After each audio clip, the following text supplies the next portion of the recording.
The May 9th, 2024 meeting of the Johnson County Community College Board of Trustees is hereby called to order.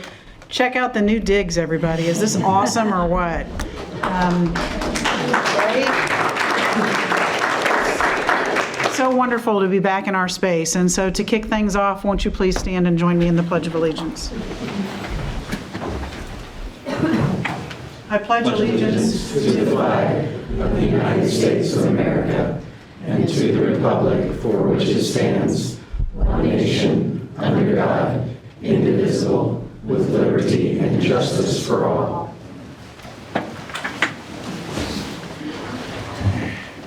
So all seven trustees from the Board of Trustees are here, so we clearly have a quorum.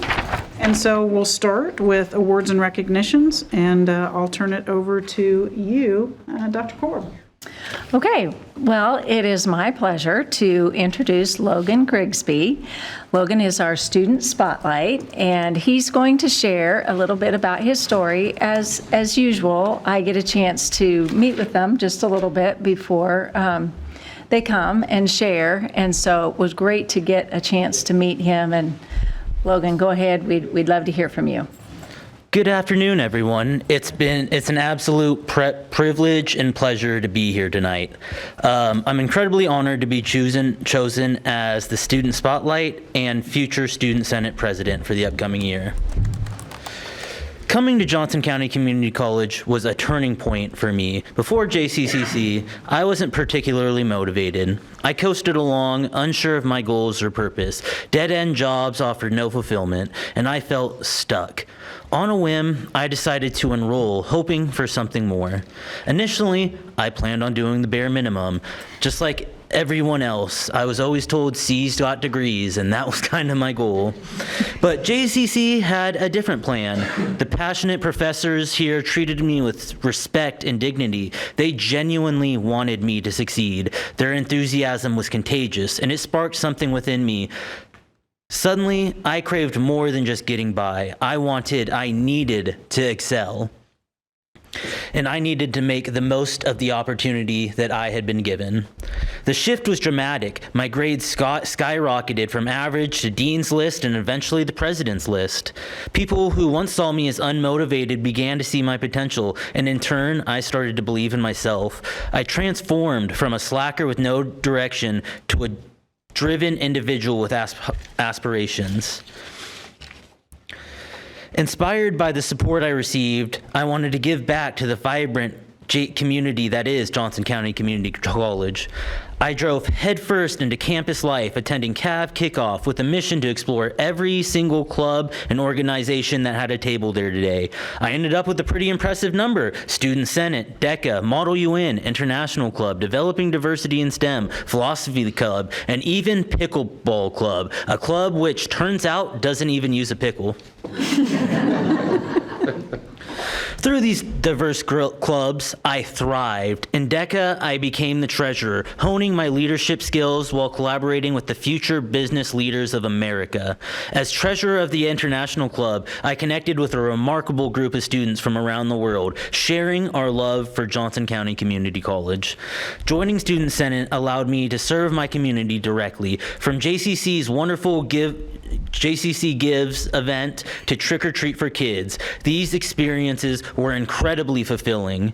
JCC, in return, recognized my dedication. I was appointed vice chair of the Budget Committee, and now I stand before you as the president-elect of the 2024-2025 school year. The opportunity to be the voice of the student body and help shape JCC's future fills me with an immense pride.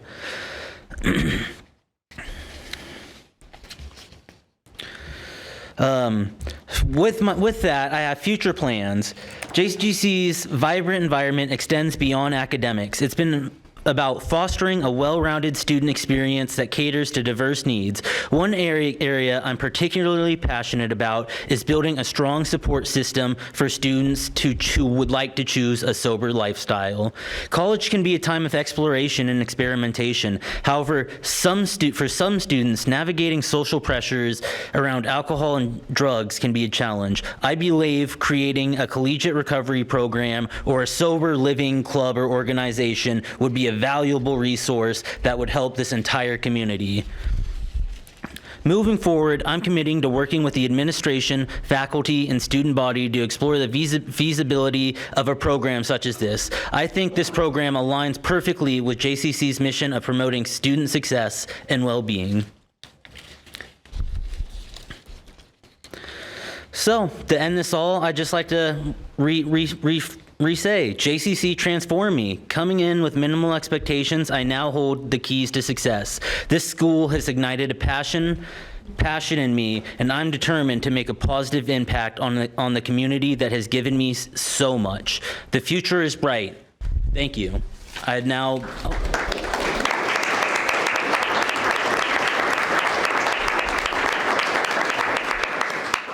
yield to the floor for questions. I'll open the floor to my fellow trustees. Trustee Cross. Yes, Logan, Mr. Grigsby, thank you for being here. Do we not have an AA chapter on campus? I do not believe so. Unfortunately not. I'm a big believer, and my idea wouldn't necessarily be AA particularly. I know that those programs are out there. My program would be more so people can go and meet people who are like-minded. I know a lot of the times people struggling with substance abuse issues is they have problems finding friends, or they're trapped hanging around friends that kind of have the same issues or problems with that they do. So my goal would be for people who may not have friends or who have kind of bad influences around them to be able to go here and make friends and meet people so they're no longer surrounded by those negative situations and negative influences. I could write you a lot of criticisms of the 12-step process, but it's sort of like a political party. Like the only Absolutely. Dealing with it is not. Absolutely. I'm a big believer, and if it works for you, that's great, but I don't think it works for everybody. And I would like to just create more inclusivity for things that do work. I appreciate the provocative thought and you raising the issue. In 35 years of being associated with this school, nobody's ever raised that issue directly to me. So thank you. Absolutely. Yes, Trustee Rattan. I'm so impressed. Way to jump in head first and try a little bit of everything. And that's what it's all about, is you try something and you may fall in love with it or you may move on. So, and then to ascend to a leadership position in several of these organizations is commendable. Remind me again, was there a moment that you had this transformation or this epiphany that you were actually a leader? So I'm going to get a little personal with this. About a little over a year ago, my sister passed away from fentanyl. She was only 20 years old at the time, and that's kind of what inspired me to be this leader and be this person today. I want to be able to make her proud, and I want to do the best. And the idea with the club is hopefully I can save people from being in the situations that she was in. Thank you for sharing that. Thank you. Yes, Trustee Jennings. Thank you, Logan. I not only love your story, but I love your mission. And you're right. AA is not for everybody.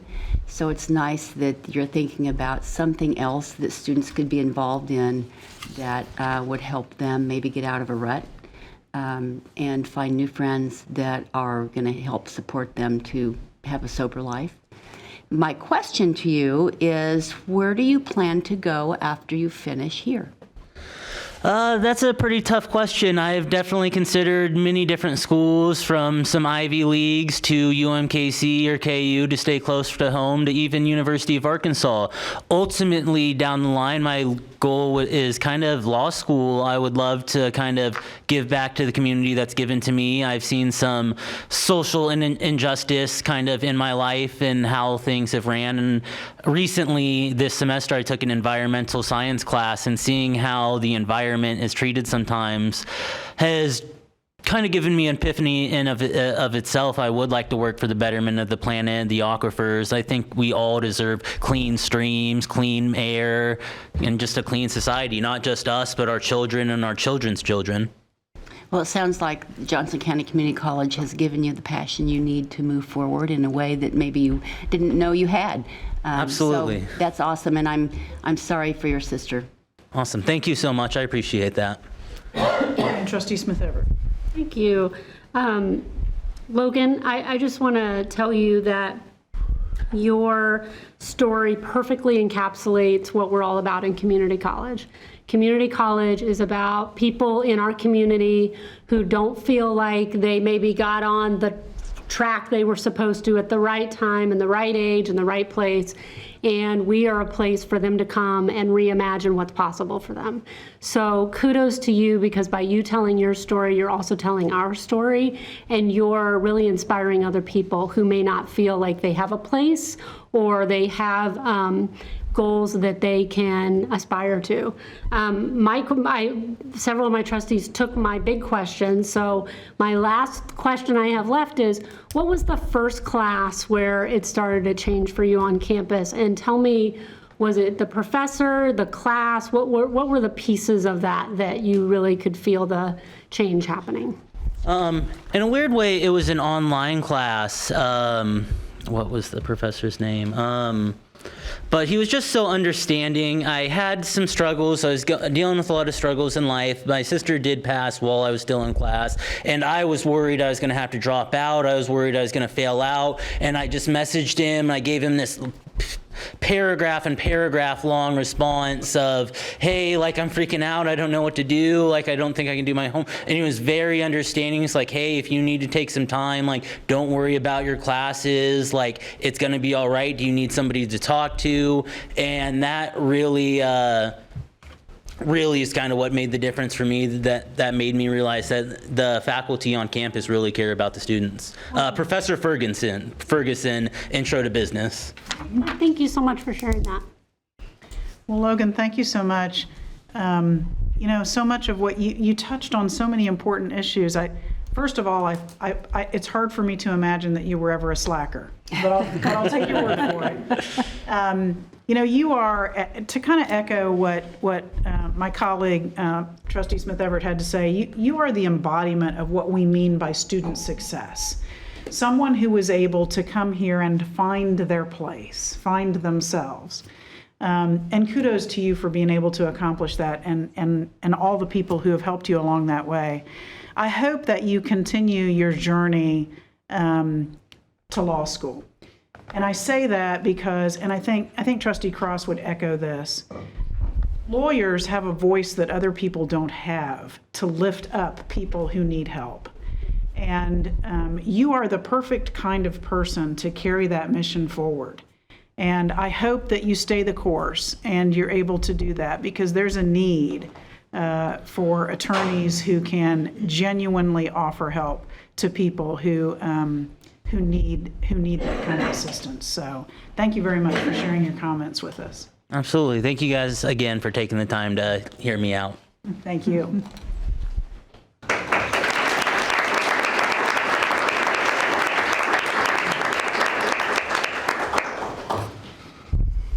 All right, next on our agenda is the open forum.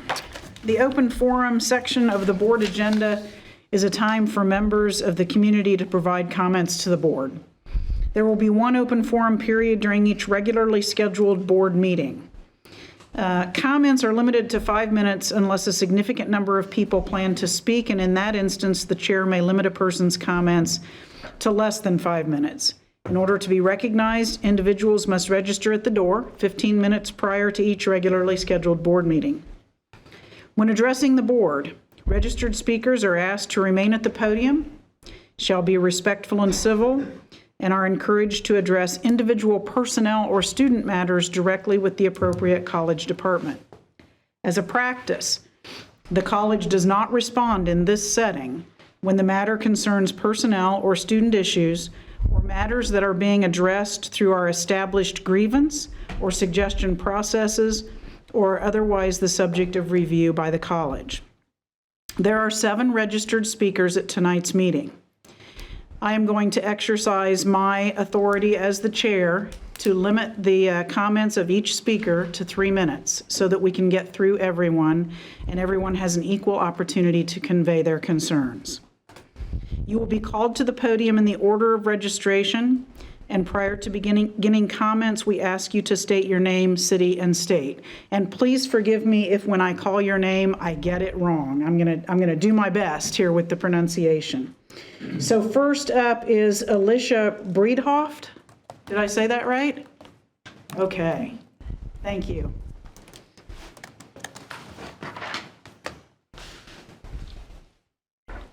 Good evening. My name is Alicia Bradley. I live in Overland Park, Kansas, and I am a JCC counselor here on campus.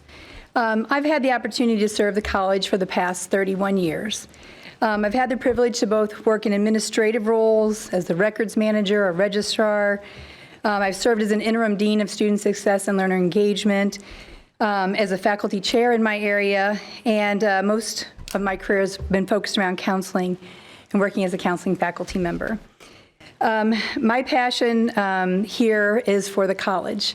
In all of those positions, I've been able to do those things. I do have to say, I want to thank Logan, because students like Logan are who I get to work with every single day, to hear their stories, and it is truly a gift, truly a gift. I want to give you a little bit more about me. I've been actively engaged with students in enrollments. If you think summer, fall, and spring for the last 31 years, that's 93 registration periods I've been involved with.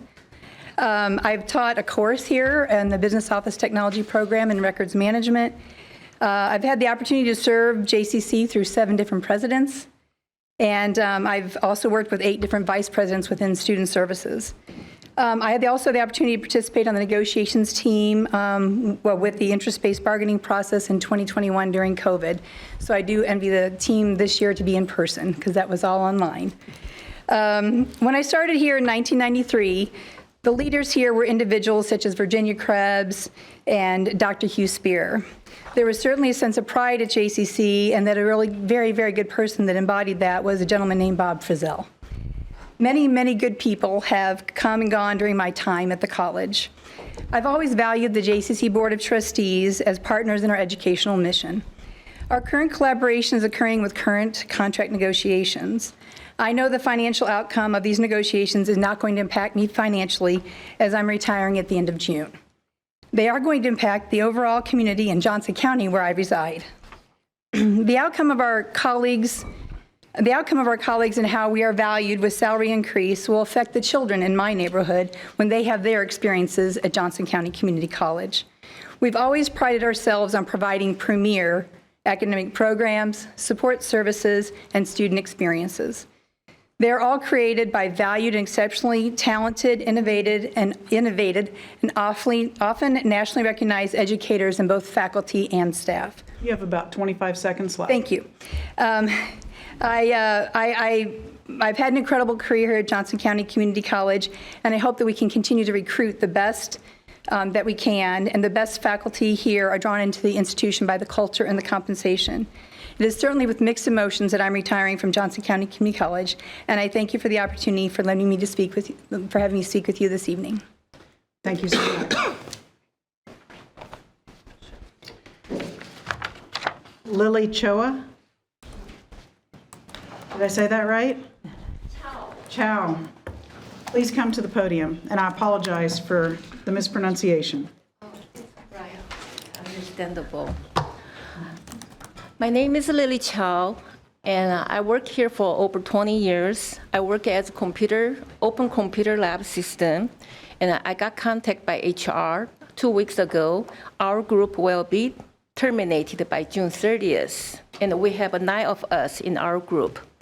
The Information Services Department had an all-staff meeting on May 1st and indicated that both computer labs in Library 227 and RC 335 were only open as unstaffed public for students, which means there is no one will be there on site to help students. I would like the board to know that these 2 labs have been operated late hours until 10:45. And if they have a question, maybe they call help desk, but help desk closes at 7 p.m. For security reasons, and because of the high volume of students who need to check out the tools for class and who have questions and need help from the lab systems. And someone indicated that because there is no proof for team ticket we put in every time we help students, but that is not a correct statement. I would like to adjust that. Every time when I'm working, I put in all the team ticket to prove that I haven't been helping students. I even have proof students reply the ticket, appreciate my help. So please consider staffing these 2 computer labs for students' benefit. One more thing to mention is that our group does cleaning between every semester. We clean all the classroom computers and for teachers' stations. I hope the board will look into keeping this service because these classroom computers and computer tables will get very dirty if no one cleans them. Such as a platform like this on both sides, they will get very dirty. I haven't cleaned them every semester. I understand the school is really looking into the best budget. But how about the quality to serving students in this clean environment with service for all the questions? That's all I want to say. Thank you for your time in letting me express my concern for students. I'm sorry, I'm so nervous. You did fine. Thank you so much. You're welcome. Thank you. Thank you.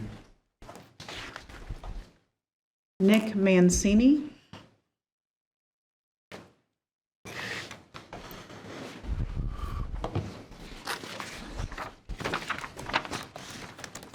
Hi, everyone.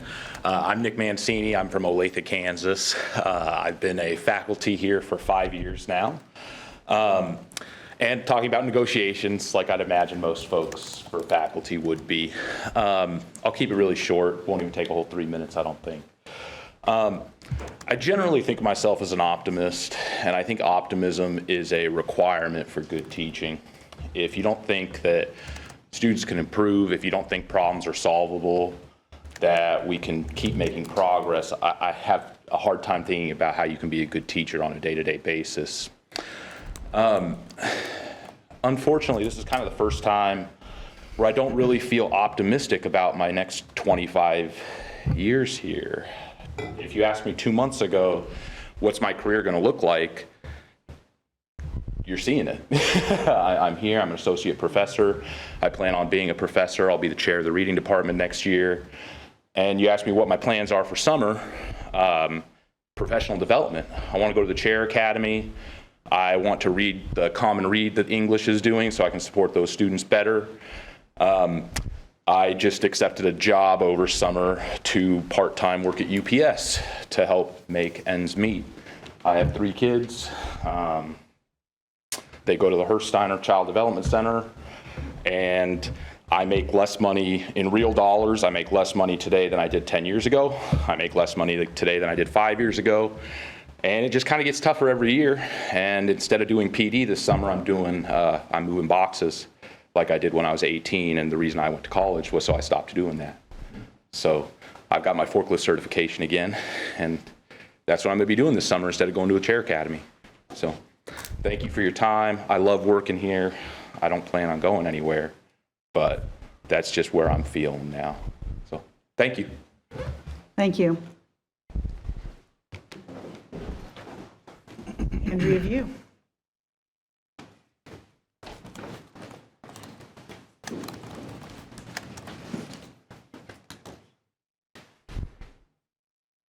Hello, I'm Andrea View, and I live in Lenexa, Kansas. I just have some questions related to how might we ensure that we're recognizing our employees? How might we bolster morale and engagement? Do we throw parties? Do we have picnics? Do we give people a free coffee for their birthday? To me, the best way we can ensure that we are actually valuing our employees and showing them that they are valued is pay them so that they can keep up and they're not struggling. We have heard from a student here talking about how faculty helped them when they were struggling. How can a faculty member who is struggling in their personal life with finances help students who are struggling? When people are stressed out about their personal finances, they have a hard time becoming the support structure that this college is supposed to be for our students. People in our community expect a quality education from this institution. We are a shining example in this community of what it means to have like a beacon on the hill. And our community expects that service from us. If we're not actually providing the resources for our employees to recruit and retain those high quality people, how can we continue to serve the community? These are questions that you all have to answer, but to me, it turns out that people seem to be happier when they're not struggling. And it's very frustrating for all of us to have to come here during finals week and deal with all of this when this could have been solved so easily. And it's kind of like, we ask ourselves all the time, like, is this really happening? Do they actually value us here?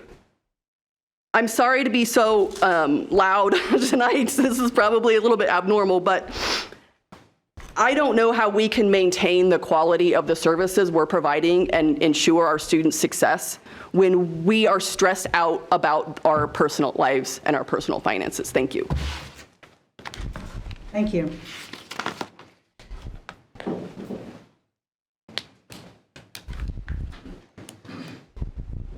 Amanda Glass, I'm having difficulty reading the handwriting. Sorry. I'm sorry. Amanda, I know who you are. You passed the test. Good job. Thank you. Thank you. I am Amanda Glass. I'm an associate professor of chemistry, and my finals week has been packed.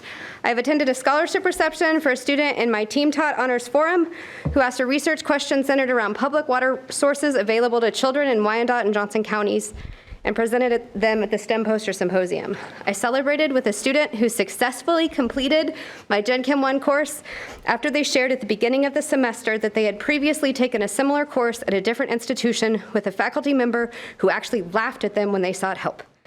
We developed quite a connection, and they even sent me a message with a photo of themselves at the Royals game on the Jumbotron with a sign that said, "I have a chem final tomorrow, sorry, Professor Glass." So she basically made me famous. I checked in with a student who had been honest with me about their mental health struggles this semester, and I got to tell them face to face how proud I was of them for prioritizing their own well-being. They shared that their summer plans are to seek real estate licensing and that they need to step away from school. They shared that I was their favorite faculty member at JCCC and expressed appreciation because I care. I got to see success for each of these three amazing people, and those successes look very different from each. It is my job to teach and to inspire and to create community and to show up for these amazing people who come into my classrooms and change my life. I'm on the front lines, and daily I get to inspire learning and help transform lives. My job is the best job. I hope they find their belonging in this place and with these people. I'm excited to end my week tomorrow with honors graduation, where we will celebrate 28 students completing their honors requirements. I want to stand at this space and remind everyone of the amazing faculty and students that we have in this space. I am surrounded by amazing colleagues. I just want to name a few of the recent happenings in no particular order, and this is not an exhaustive list. Psychology professor Dr. Gladys Mwangi will be traveling to Geneva this summer to attend a training conference on leveraging technologies for aging well. Collab coordinator Jody Dietz and history professor and Kansas Studies Institute director Dr. Ty Edwards are bringing the Sorting Out Race, a traveling exhibit that includes vintage and contemporary objects readily found in thrift stores that include depictions of race and ethnicity here to JCCC. It's going to be in the Collab just down the hall from May 23rd to July 24th and will help in the celebration of Juneteenth and the 70th anniversary of Brown versus Board of Education. Micro professor Dr. Heather Seitz is leading a team of students competing in the Department of Energy's Algae Prize. National thing. JCCC Cholera Cavaliers submitted a research proposal to this national contest and were named as one of the 15 finalist teams nationwide.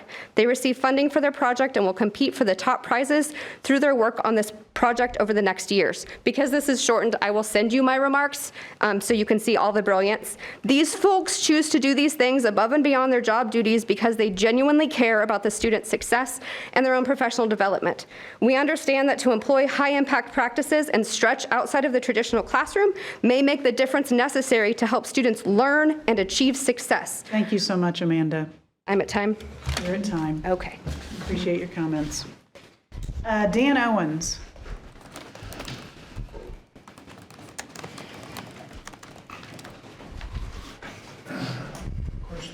Like any good professor, I have a handout. Yeah. Do you need an electronic copy of that? Let me know. It's work of Tim Hamilton, Michael Miller, my colleagues here, and me. I live in Kansas City, Missouri now, but I grew up in Blue Valley. My parents voted for the first bond issue back in 1969. So I teach economics. A core value I bet everybody in this room subscribes to is if you want a better life, you're going to have to work for it. But that's a two-way street. And if you're working harder, you deserve more. That's the foundation of economic justice. I produce a lot more out here than I did 3 years ago and do a lot of extra stuff, like the International Club, where I watched Logan's leadership skills grow. A lot of other stuff. And, you know, my real pay is lower now than it was in 2010.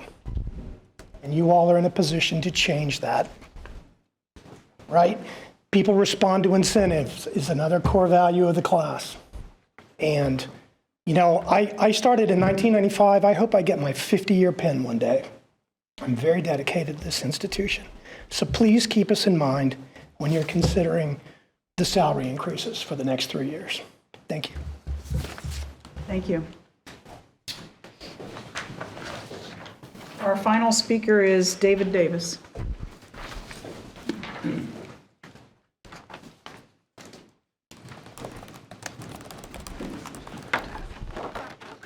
I'm David Davis. I'm a professor of English here at Johnson County Community College, and I have been for the last 33 years.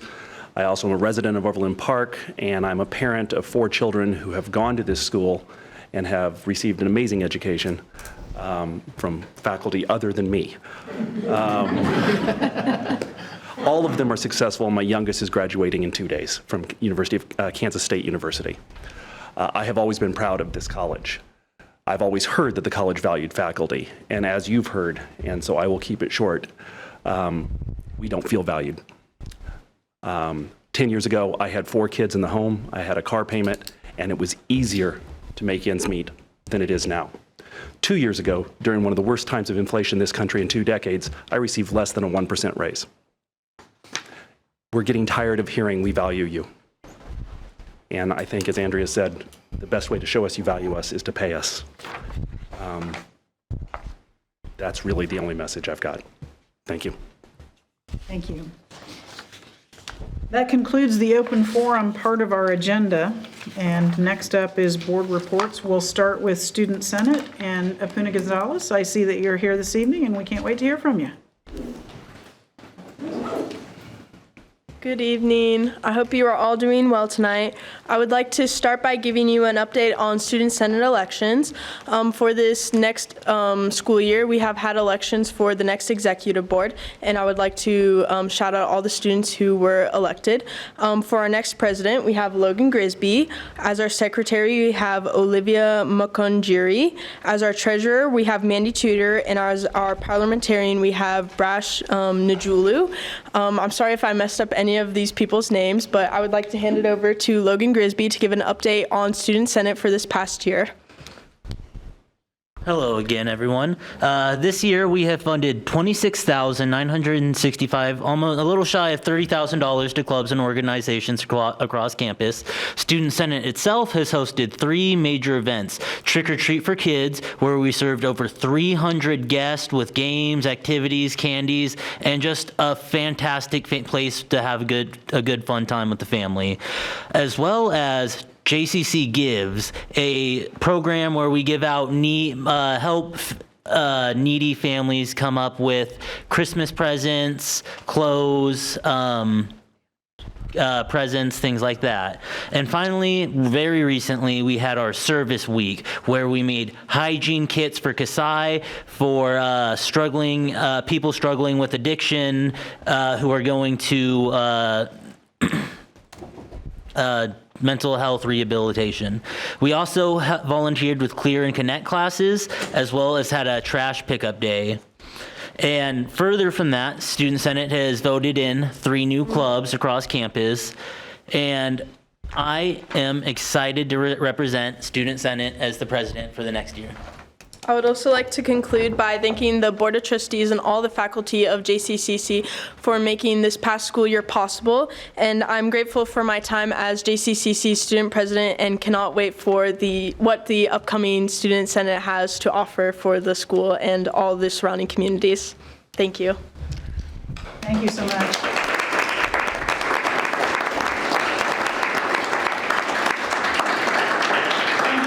Logan and Apuna for your report. I would be remiss, though, Apuna, if we didn't recognize your contribution to this institution. I feel like, and this may just be my sense, but I feel like the Student Senate has taken some pretty significant leaps during your tenure in terms of what you're able to accomplish, all the things you're involved in, and that's a credit to you. And we certainly wish you the best. Where are you headed again? To KU. All right, well, I'll forgive you for that. But thank you for your service, and I wish you the best of luck. And with that, I'll invite any of the other trustees who would like to say something to speak as well. Trustee Rattan. Are you also graduating high school? Yes, I am. High school graduation as well. Thanks for your leadership. I want to say you did better than your brother, so just tell him that. Oh, no. You both have been great, and it's actually great to see the family legacy of leadership, so I know that both of your parents are very proud. So I just want to say thank you for your leadership, and Logan, we're looking forward to yours. Thank Trustee you. Cross. Thank you, Madam Chair. Apuna, as a KU grad, I'm glad to hear that you're going to KU. If you would please, with your newfound status and celebrity, would you please tell the administration thank you too, because you said trustees and faculty, and when you don't say administration, they're super sensitive. Sorry. Thank you to the administration as well. Thank you. Thank you for your leadership. Logan, we look forward to working with you. Looking forward to working with all of you. It's going to be a great year next year. Thank you very much, and we look forward to hearing from you, Logan, at our next report from the Student Senate. Thank you. Thank you. Good evening. Okay, next up is college lobbyist and our friend, Mr. Dick Carter. Nothing going on in Topeka, right? No, quiet. Well, not much going on today, that's for sure. Overall, it was really a pretty good session for community colleges for the 2-year sector. And the veto session was really about protecting the 2-year sector from any harm being done. And although it was only 4 days long, a lot occurred during those 4 days. We produced a couple of tax bills. The omnibus budget was developed and passed. And there were a lot of retirements announced, and I'll talk about that a little bit later in my report. The omnibus budget is the budget that happens after the mega budget has already passed, and it kind of ties up any loose ends. Actually, this year, they also funded K-12 education during the omnibus budget session as well. And so that's a fairly large chunk of change. Nothing specific in the budget during the veto session for the community college, but the Promise Scholarship was amended and funded, as well as other scholarships. But really overall in the process, community colleges did well. There was additional money for deferred maintenance. We've never seen that before. There was money reappropriated for apprenticeships, and there was additional money made available for cybersecurity, something that has taken sort of a front row seat this session, if you will, but in a quiet manner. With regard to the tax bill, the House overrode the first tax bill that was passed overwhelmingly. The Senate failed by 1 vote to override the governor's veto of that first tax bill. A new bill was developed within a day or so, and the conversations had already been going on behind the scenes that essentially just changed the percentages for 2 tax brackets or 2 tiers, and the lowest bracket, which would have been the 3rd bracket, zeroes out. The governor has already indicated, at least through her staff, that she's likely to veto that 2nd tax bill, that major tax bill that made its way through the process during the veto session. And so we don't know what happens next. If she does do that, she's indicated that she will call the legislature back for a special session. And the primary work would be to pass a tax policy or a tax bill during that special session.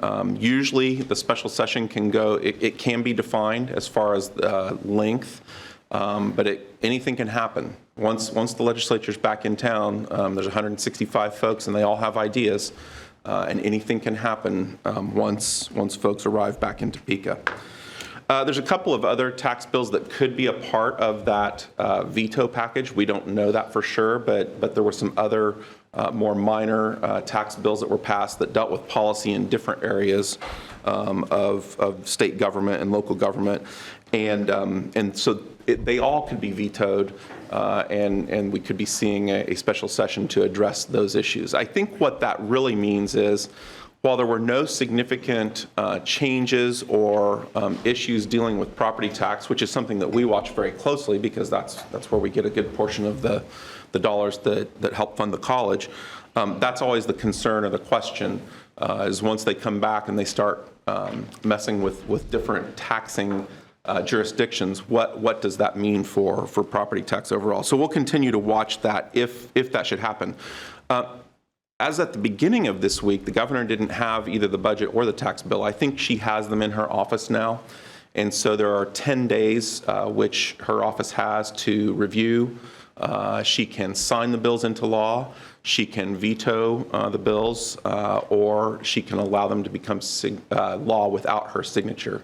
But essentially, once the bill arrives in her office, that starts the clock ticking for a 10-day process that plays out. Last month, we reported that March revenues were up fairly heavily.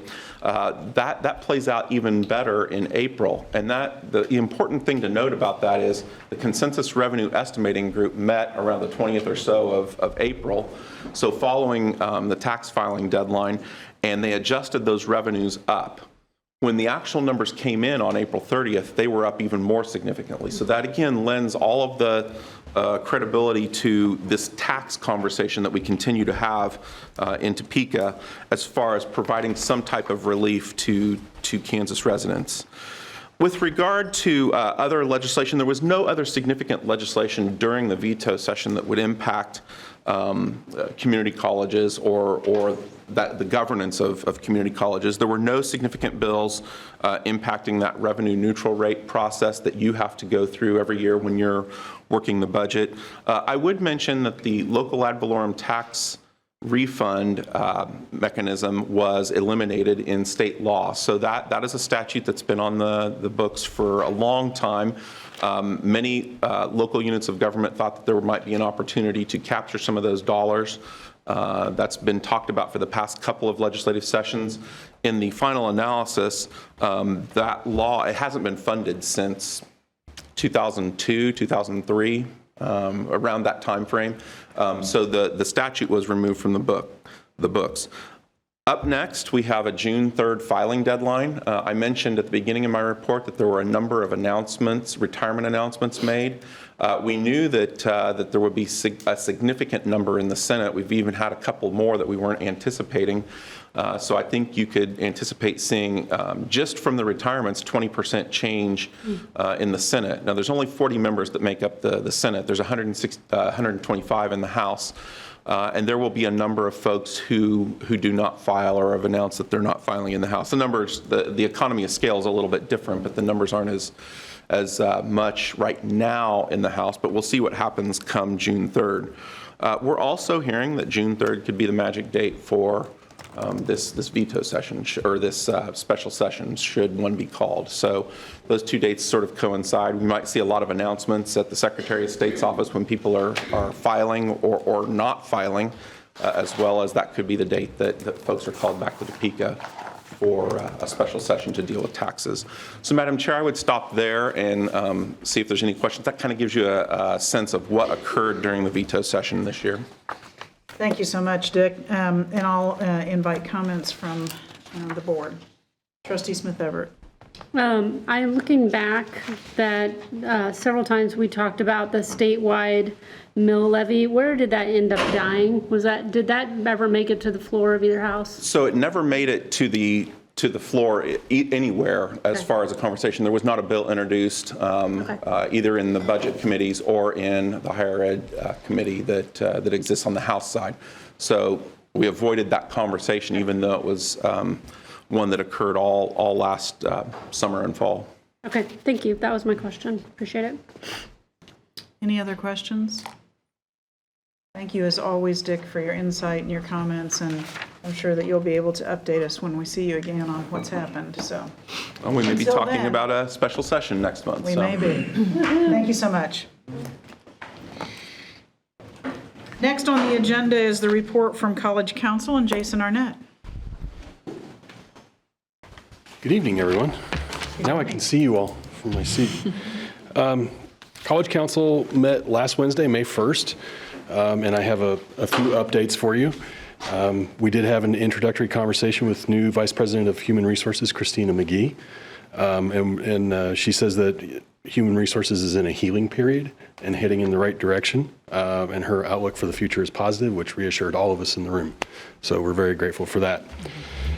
Staff Council updated us that they're hosting an open house on May 14th from 2:45 to 3:30 in MTC 107. Everyone's invited to stop by to meet Staff Council representatives, hear about the work we've accomplished this year, and learn more about the 7 open Staff Council seats, one of which is mine. But I am running again, so. And nominations for those seats are now open. Last month I told you about a program that Staff Council had started called a High Five. And this month, that high five goes to the Integrated English Language and Civics Education Program, where students attend ESL and CDL or CNA classes at the same time in order to earn credentials and further their careers. I have a statement from Program Director Leslie Dykstra that I want to read. And she says that integrated English literacy and civics education is a unique federal grant Johnson County adult education carries that allows non-native speakers to earn an industry-recognized credential while also learning English. JCAE has offered this program for 6 years, starting with a welding certificate. Over the years, they've changed and expanded the offerings to include certified nursing aid and commercial driving license. Since the program's inception, IELCE has helped over 75 students earn credentials to begin a new career. JCAE had its largest class of 17 students from the English as a Second Language program this year. Just lost my place. There we go. Students have been attending ESL classes all year, including pre-class and then their career classes. JCAE is thrilled to share that all students are licensed and 9 of the 17 have secured jobs within 2 weeks of completing their certificate program. The students in this program are not just successful, they're sought after and praised for their multilingual ability, their work ethic, and dedication to their studies. Their achievements are a testament to their hard work and the effectiveness of the program. JCAE is proud of the work their students accomplish and forever grateful to their incredible instructors and staff who support them all year long. JCAE wants to thank our partners who helped to make this program successful. Workforce Partnership, the Practical Nursing Department, and their friends in CE, Nick Gonzalez and Molly Salisbury, who supervise the CDL program. And I want to give a shout out to our colleague on Staff Council, Jill Sigler, who brought this to us. And I've heard this story twice now and just read it to you for the 3rd time, and I'm still very, very moved. Their graduation was last week, I'm told, and was a wonderful event. Okay, back to College Council stuff. We want to thank student senators Marouk Amir and Ariana Shorter for taking on the challenge of adding College Council to their workload. We're all volunteers. We all spend a lot of time doing other stuff, and it's a lot, and it's been an honor to have them with us this year. Academic Branch Council has met for the final time this school year, and the incoming chair will be Jamie Cunningham and vice chair will be Jim Liker. Both will take over their seats in July. We expect to see Jamie in College Council starting in July. And then finally, College Council is moving ahead with its work to align the processes of shared governance that I've been telling you about, and we're trying to make everything easier for everybody to understand and participate in the process. And I expect to have a much more substantive review of that next month for you. Work on the communication subcommittee is progressing with qualitative data being gathered from the transcripts of focus groups that we conducted last October. And next month, College Council is looking to revise our own bylaws for the coming year, and we have a tentative calendar of meetings for 24-25. So that's all I have for you tonight. Thanks as always for your comments. You said there are 7 vacancies, right? Mm-hmm. In Staff Council. Yep. In Staff Council. Yep. I'm sure that you've put the word out, but I think I would certainly be remiss in not taking time to really encourage people to get involved in any way that they can, and this might be one way that folks can get involved in what's going on campus. So absolutely, yeah. Hopefully there will be some competition. Not that we don't want you back, Jeff. Well, no, that's fine. I'm happy to serve however I can. So I know emails went out to all the staff this week, so I've seen it anyway. So. Any questions or comments from the board? Trustee Smith-Everett. I just wanted to make a quick comment because it is a program near and dear to my heart.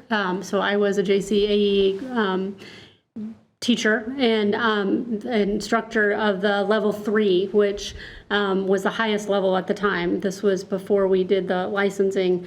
And I still keep in touch with and run into many of them. I had a civil engineer from Spain. I had a dentist from Yemen. I had a pastor from Guatemala. I had a professor from Iraq. I had a artist from Japan. And it was the most, I still think about them because what I realized, it was a beautiful semester. We had a wonderful time together and we learned a lot. But what I realized at the end of it is I had just helped them with language and also culture because they're intertied. But they really couldn't, what they often talk to me about is they came here, they have these credentials, they have this education, and there was nothing they could do to contribute to this new community that they had, most of them had volunteered to join and wanted to be part of.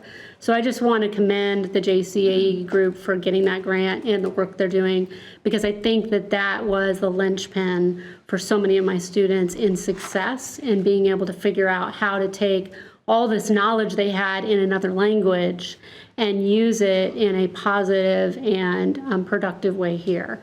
So I just want everyone up here to know it's an incredible program and they're doing really phenomenal things to fold in people who want to be part of this community, and language is their only barrier. So, great. Thank you. It works for sure. Yes. Anybody else? Thank you so much, Jason. Thank you very much. Appreciate your comments. Appreciate it. Next up on board reports is the Faculty Association and Irene Olivares. Hello, I think I'm meeting a few of you for the first time. My name is Irene Olivares. I teach in the History Department. I am currently the Faculty Association UNISERV representative and incoming FA Vice President. I want to use this report to celebrate 2 recent student events that took place on campus and to talk about faculty engagement at other recent events. First, I want to talk about the STEM Poster Symposium. This event took place on Thursday, April 25th. The Poster Symposium was organized by Professors Brenda Edmonds from Math and Lori Slavin from Chemistry. There were 218 posters and 258 students involved in presenting their work for these posters. I'm happy to report that this was the biggest symposium ever. So congratulations to the students who presented and for Professors Edmonds and Slavin who helped coordinate this. The organizers and judges at the symposium heard from many students who were very excited for this opportunity to talk about their research with a captive audience. One of the goals of this event is for students to take this experience to feel more prepared and confident when they take charge of future projects in school and in their careers. A big thank you to faculty, staff, and many of you who attended this event and supported these students. Your feedback at the symposium was used as one component in awarding 2 $1,000 scholarships and 10 $500 scholarships to symposium presenters. In the last few years, the symposium has awarded over $20,000 in student scholarships. The symposium organizers would like to thank the many sponsors who contributed to the student scholarships. There were 17 local sponsors. This shows how much our community members support our students and the events that folks put on campus to help these students present their work.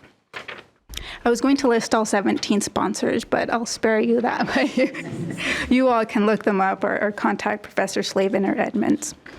Next year's STEM Poster Symposium will be Thursday, May 1st, and the symposium organizers invite you to be part of this event again. I move now to the Student World Mythology exhibit. The World Mythology exhibit was organized by Catherine Bales, one of our great adjuncts, and it took place in the CoLab on May 1st. Students presented on the origins and meanings of several myths from alchemy to the Mothman. I never heard of the Mothman. That was fun for me. The students' presentations had visuals, hands-on, and culinary components. I enjoyed all the cookies, probably too many cookies. I have to say that the students' energy at this event was very infectious. One thing that I found very impressive about this event is that students were able to take things like the story of Bigfoot and connect it to broader topics like environmental policy. They were also able to take alchemy and use it to talk about the principles of chemistry. So that was one of my favorite events of the semester. And so a big thank you to those of you who attended that and to the students who presented. I move now to some faculty engagement events. One event that is not so recent because it happened in February, but that I recently learned about and was very excited, was that Professor of Chemistry Melanie Harvey was invited to a workshop in February at one of the Maricopa Community Colleges in Phoenix, Arizona. And she was invited to be part of this workshop that was funded by the National Science Foundation because of her leadership and work in supporting undergraduate research. And I was very excited to learn about this because that's my alma mater, so yay for that connection there. Moving on to more recent events, not in February, I want to recognize our librarians and library staff who put together great events for Libraries Week, the week of April 8th. The library hosted genealogy workshops. They co-sponsored a talk on the rise of the Nazi Party and the destruction of democracy in Germany. And librarian Andrea Timish gave a talk on the connection between the American Disabilities Act, library access, and the rise of anime culture. If you've never heard Andrea Timish talk about the connection between those three components, please look her up. She can give you a whole history. Andrea Timish also shared with me that the library saw over 700 individuals at library events over the course of this semester. On April 12th, JCCC celebrated its 23rd annual Night at the Nelson Atkins Museum of Art. There were 20 faculty members and one retired JCCC Vice President, Julie Haas, who presented at this event. And at this event, faculty select a work in the collection at the museum, and they present on the work through the particular lens they bring to that piece of artwork. Approximately 400 people attended this event. This event was organized by Allison Smith, Professor of Art History and Chair of Art History and Humanities. And I want to highlight that JCCC is the only college in the metro area who gets access to the entire museum for this event. So it's a great pride and honor, I think, for that. I'm almost done, I promise. On May 1st, Professors Misha Kligman and Laura Harris-Gascon delivered their college scholars presentations. Laura presented on her experience as a Fulbright Scholar in West Bengal in 2021, and Misha presented on the role of art as a lifelong pursuit of meaning. Misha's art will be on exhibit at the NERMM from now until September 1st. So you have an opportunity to go and see Misha's work. Because I'm in my 5th year, so I'm fairly newish faculty, I get to hear about what other new faculty are doing on campus. And I want to share with you some of the feedback they've gotten from students. For example, one of my newer colleagues shared with me positive feedback they received from a student who shared that, quote, they had gotten an A++ worth of knowledge in their class. Another student told another colleague of mine that they believed, quote, there's no professor more qualified to put humanity into the humanities. And last week, I overheard a student in the hallway telling economics professor Dan Owens, who you met today, telling him in the hallway that JCCC is lucky to have him here. And I thought I would pass these remarks on to the board. My last 2 points, I would like to take a moment of personal privilege to thank Andrea View for her leadership as FA president this year. She has done a superb job with her board reports, and I want to commend her especially for last month's report where she shared several numbers with you. And last point, I want to invite you all to the FA party, which takes place next Friday, May 17th, from 4:30 to 10 at the usual location. That is all. I'll take questions if there are any. Thank you for your report. Any questions for Irene? Yes, Trustee Bradley. Is it back to the clubhouse? Yes, it's at the Quivira Falls Clubhouse. Okay. We're not going to ask how they pulled that I know. off. I was like, I don't want to know what Probably strings something had to under the be table pulled, but Yeah, I would really like to glad hear thank that. Dave. Dave is still here. Dave had some hand in all of that. Very nice. Nice, slick, savvy work. Very good. I do want to make some comments, Madam Chair. I can wait until after this. No, go ahead. Okay. This is not directly in relation to your comments tonight, but I was trying to find a place and a time to do it, and it just naturally fits here. So if you'll pardon me for doing it while you're standing at the podium, I do apologize about that. I have specifically avoided commenting on any issues being negotiated and confirm the commitment that negotiations occur at the negotiating table. I know that there are limitations in the master agreement on the FA president in the same way. And over the last week, I have received 40-some emails from faculty about contract negotiations. First, I applaud every person who has reached out. That takes time and courage, and it is your right as a bargaining member to express your voice. However, I do want to dispel some myths that I have heard multiple times in the process. First, the notion that our 7-member board should be negotiating directly with the Faculty Association negotiating team. Never in the history of this college has that been a practice, and for good reason.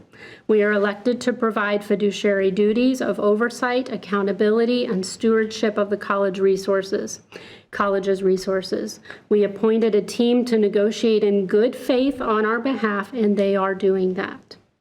Second, the misimpression that we 7 trustees don't know what is going on at the negotiating table, and that we are being lied to or misled through this process.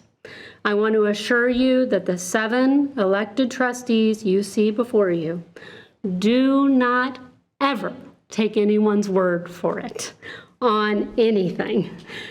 We each have our own experience and our perspectives and feel very strongly that robust discussion and debate is at the heart of serving this college and our community to the best of our abilities. I can only assure you that the robust debate happens as much behind closed doors as it does up here on the dais. I also want to mention that no lawyer or administrator would put their career and reputation on the line by negotiating in bad faith. Accusing them of such is insulting to the process itself. Finally, there's been a quiet, and I'm not going to be able to pronounce this word now that I'm speaking it, insinuation that members of this board who were supported by the Faculty Association during the last election cycle have certain obligations to the faculty, especially during negotiations.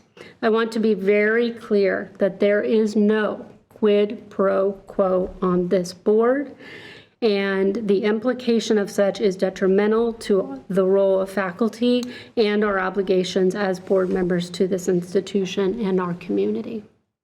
The process of negotiation is by its very nature back and forth discussion that is aimed at reaching an agreement. We will reach an agreement by following the process.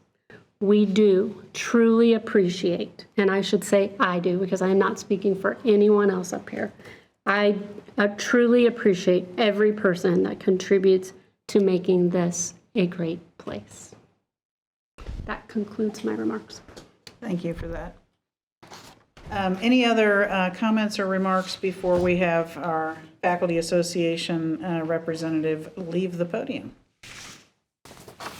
Irene, thank you so much. Always good to hear from the Faculty Association. And I'm glad we're back at the clubhouse for the party. Next up is the monthly JCERT report and Trustee Smith-Everett. Isn't it? Okay, so we finally met the JCERT. I keep hearing I was going to meet, and we finally got to meet on April 22nd. The JCERT board met. The JCERT is a tax that was a 3/4 cent sales tax that was put into place to support the 3 universities, which is KU Medical, K-State Olathe, and KU, what do we call that? That's the one I took classes. Trustee Cross, what is it? KU Edwards. Good Lord, I'm losing my words today. The JCERT received $1.8 million in sales tax in April and distributed $625,000 to each of the 3 university entities for a total of $2.7 million distributed year to date. I learned at the meeting that each of the entities receive about $8 million from this. And our job is to, as another higher education entity in the county, to be part of the oversight for that. So I believe that the next meeting will be in October. And we have also been invited to meet with each of the administration from those 3 entities, which I will be doing over the next couple of months and might have some more to report out. But that concludes my report. Thank you for that. When you say year to date, is that calendar year to date or fiscal year to date? That is a great question. I do not know the answer to that, but I can find out. All right, sounds great. Any questions for Trustee Smith-Everett? Thank you so much for your report. I believe Trustee Cross, you're up next with the KACC report. Thank you, Madam Chair. I don't really have a report tonight. We didn't meet during the past month. We will meet in Butler County on May 31st and June 1st, however, and I will have more to report next month. And that concludes my non-report. Thank you for your non-report. The foundation report. Trustee Hamill. Thank you. For those of you who don't know, the Sun Enchanted Evening is set for November 9th. It is one of the best events of the year in all of Johnson County. Sponsorship opportunities are available now. They're doing something a little bit new this year. You can actually buy half a table of 4 seats for $2,000, and you can still buy a full table as well. There's also underwriting opportunities available. Please go to jccc.edu/CSEE 2024 for more information on that. We've also had Foundation had 3 events of note here in April. One of them was to honoring the late Harvey S. Boddicker. They're in the Boddicker Black Box. We also had the JCC Foundation Spring Scholarship Luncheon. It was a big success. It was held. Over 100 students attended, and many shared their stories about the impacts of their scholarships. Laura Smith-Everett emceed this one. And we also had help from Valerie Jennings and Don Rattan, encouraging the students to tell their stories. There's a packet with a bunch of stories in here. Is there a place where they could see that easily for anybody? Do we know? Put it on SharePoint. It's on SharePoint? Okay. We also had the STEM Symposium scholarships. 12 scholarships were awarded to the winners of the poster session. Thanks to all the support from all the donors on that one. Coming up, we have the second summer SIPs and scholarships event. and the invitations just went out recently. The event will be held on June 20th from 4 to 6 at the Wiley Culinary and Hospitality Academy. Please let Joy Ginsburg or Stephanie Solons know if you have any guests you would like to invite to that event. The Call-In Community Series, we have a performance from George Thorogood Saturday night. I don't know if there are still tickets available. Go to jcc.edu/George. We also have the Harvest Dinner that they just set the date for recently, August 23rd at the Rainier Center. Evergy is going to be an event sponsor again this year, and we have a visiting chef who's going to be preparing the food. He is actually a JCC culinary graduate, Vincent Paredes. Am I saying that right? Let me know. And he is with the Farmhouse KC. That concludes my report. Thank you for your report. Any questions for Trustee Hamill? Will you be going this year? Which one? Summit Jam, dude. Yes, definitely. I like hanging out with you. Yeah, I look forward to it. I've had a great time. Thank you. Okay. That concludes our board reports, and so we'll move on to our committee reports. And first up is the Audit Committee report, and I'll give that report. The Audit Committee met at 8:30 a.m. on Thursday, May 2nd in the Virginia Krebs Room. Corey Robinson and his associate from Reuben Brown shared the plans for the June 30th, 2024 financial statement audit, which is a very comprehensive audit of the practices and financial issues with the college that happens every year. So he shared that information with us. Rick Wright, our Director of Audit and Advisory Services, provided an overview of the objectives and scope of the payroll process assessment. The engagement is in progress and should be completed by the end of May. It is expected that the results will be shared at the August 2024 board meeting. Rick also provided an update on recent audit activities and plans for the quarter, and this included a status update on the assessment of the ethics report line processes. He also shared key information from the recently concluded Institute of Internal Auditors GAM conference, along with other upcoming training and staffing plans for the department. Mr. Wright shared updates on the status of prior audit recommendations. The bookstore completed 2 of the remaining 3 open items, and a measurable progress has been made on the remaining open item with an expected completion date of June 2024. The single open item from the IT incident management audit has now been closed. And with respect to the ethics report line, between February 20th, 2024 and April 22nd, 2024, 5 new ethics reports were received via the JCCC ethics report line. 4 of those were received anonymously. An additional 9 cases were received through HR channels, and as of May 1st, 2024, all cases have been reviewed, 12 have been closed, and 2 are in process.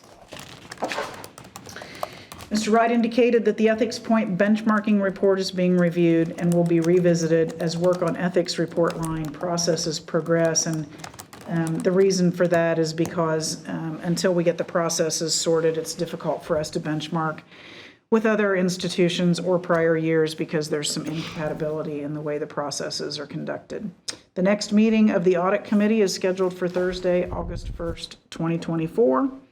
And with that, I'll entertain any questions. Good job. Thank you, Trustee Cross. With that, we'll move on to Trustee Mitchell with the Board Governance Committee report. Thank you, Madam Chair. Board Governance Committee met at 11:45 a.m. on Wednesday, May 1st in MTC 107. Kelsey Nazaro led the review of the following policies. Board Responsibilities Policy 111-00, Meetings of the Special Board Policy 112-00, and Special Meetings of the Board Operating Procedure 112-01. The Board Governance Committee did not propose changes to the policies. Caitlin Murphy reviewed the 2024 onboarding process held for new trustees. Updates were discussed, such as adding photographs of presenters and adding more tours. It was determined that the Board Governance Committee should check in with Trustees Jennings and Mitchell, that's me, at the end of their first year mark to determine if the onboarding process prepared them well for the first year. Trustee Mitchell led a discussion of an upcoming board retreat. The Board Governance Committee is planning for a summer board retreat, and possible topics were discussed. Caitlin Murphy will follow up with trustees and staff members to determine a date that works well for everybody. And that's the end of my report. Thank you for that. Any questions for Trustee Mitchell? I want to make the comment that we must be a lot easier than when Greg and I were running board governance and kept changing all the policies. No changes to the policies. No changes to the Caitlin and Kelsey must be thrilled. There are policies. There are policies and We can change policies, lots of policies.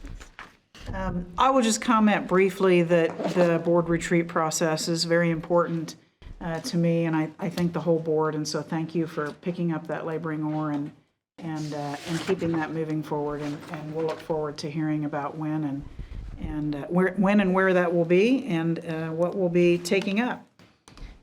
With that, next up is Trustee Cross with the Employee Engagement and Development Committee report. It used to be HR. Thank you, Madam Chair.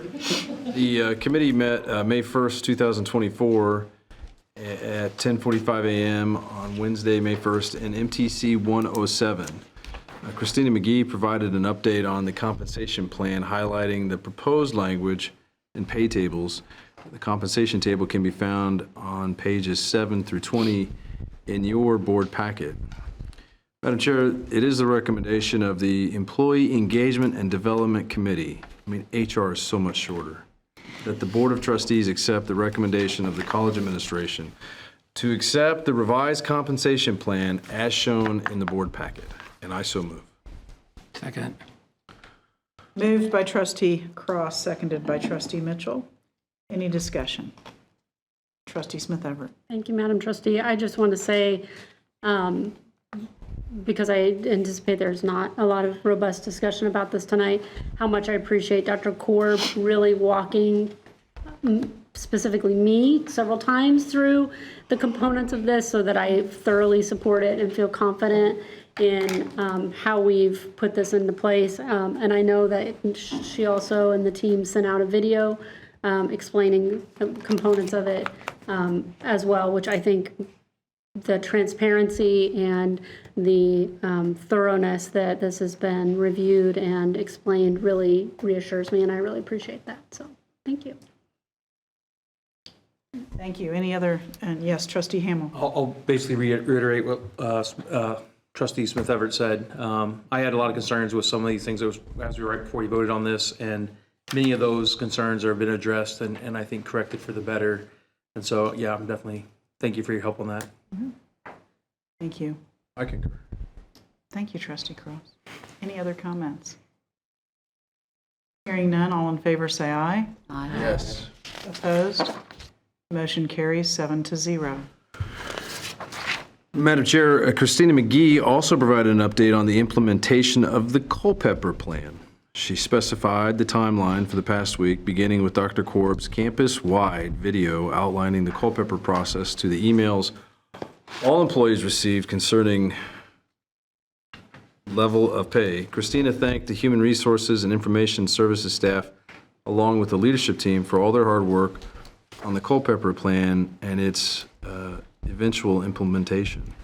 The next meeting, Madam Chair, of the Employee Engagement and Development Committee is Wednesday, June 5th. And that concludes my report. Thank you, Trustee Cross, for your report. Any final questions for Trustee Cross? I don't know who wrote my script, but thank you.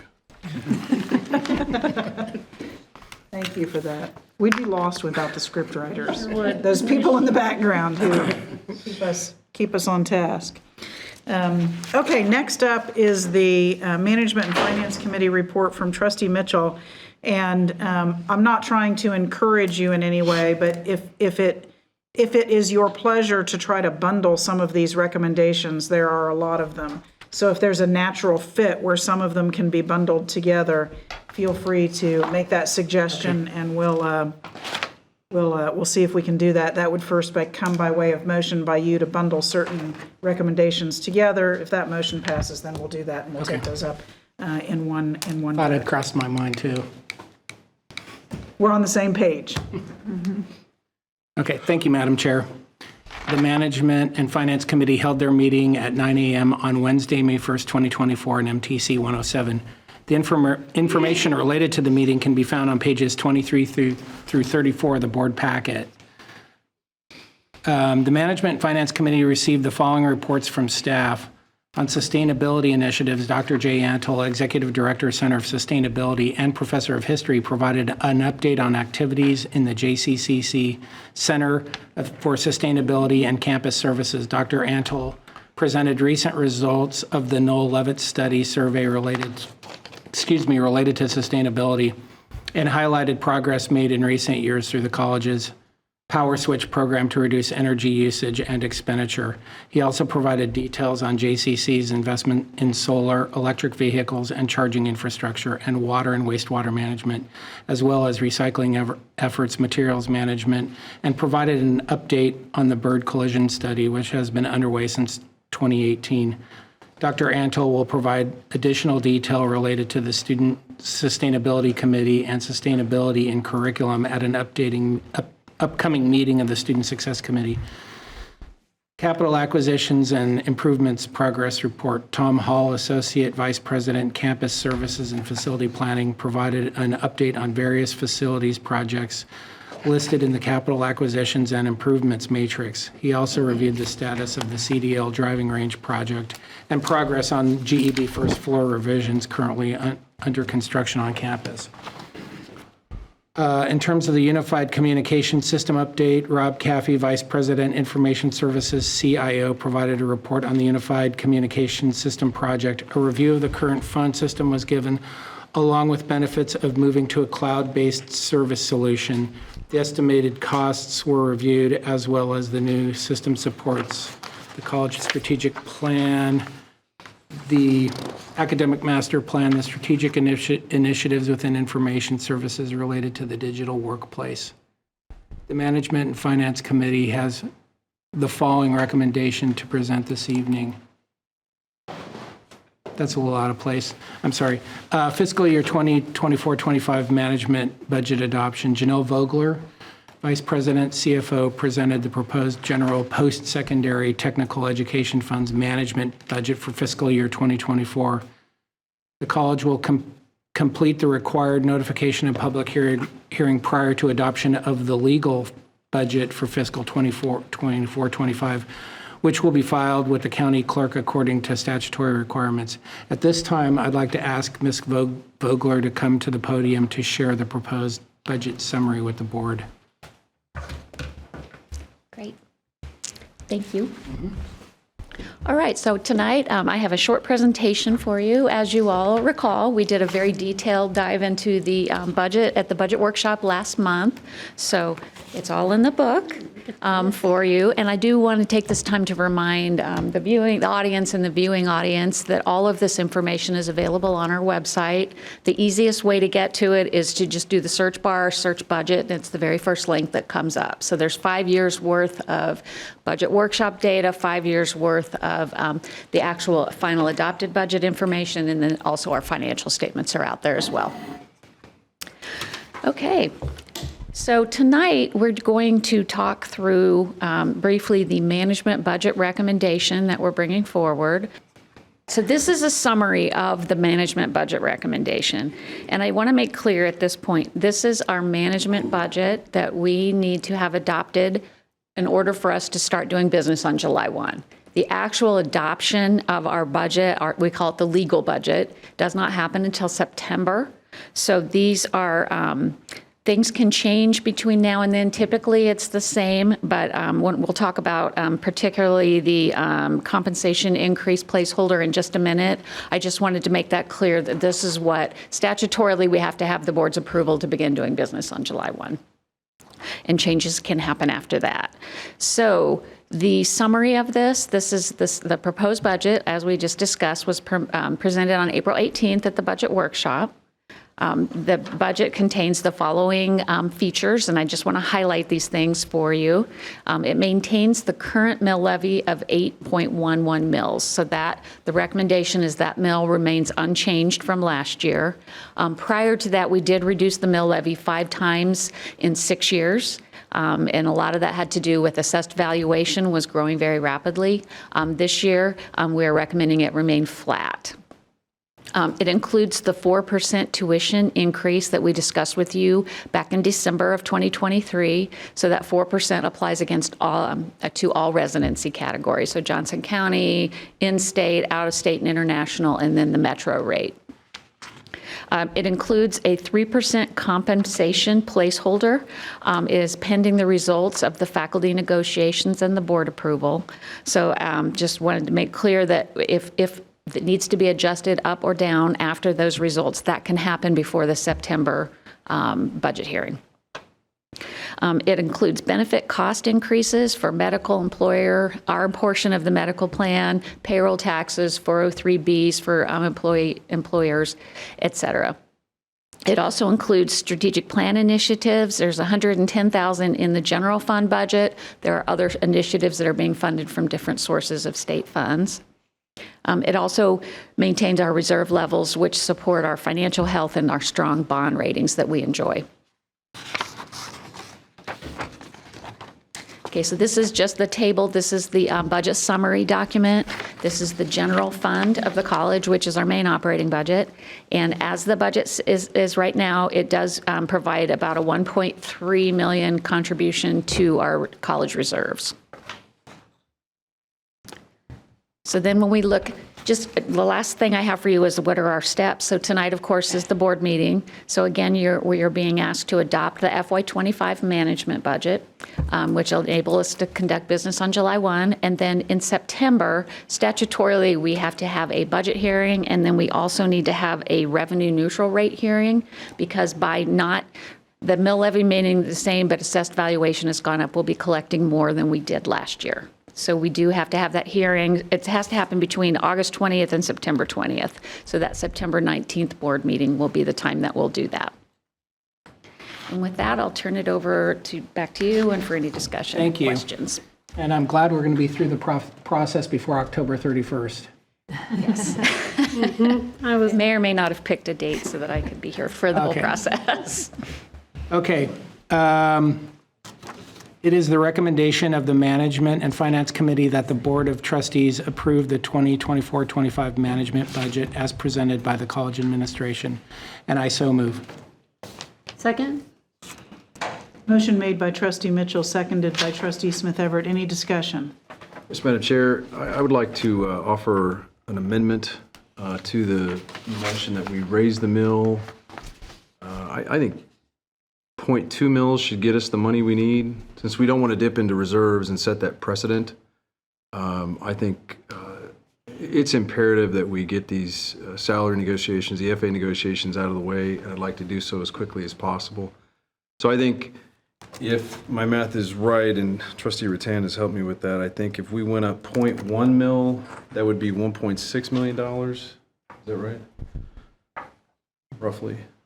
Yeah, 0.1 mil equals about 1.6 million.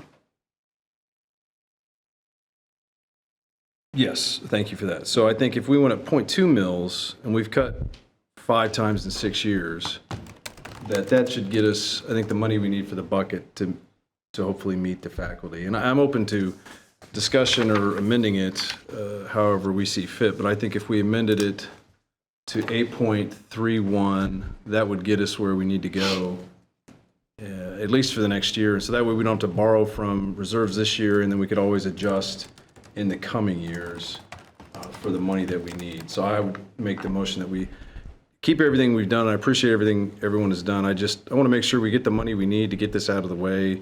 I'd remind everyone we're searching for a new president, and so we don't need such a public ruckus displayed and exhibited right now. Please, I beseech you.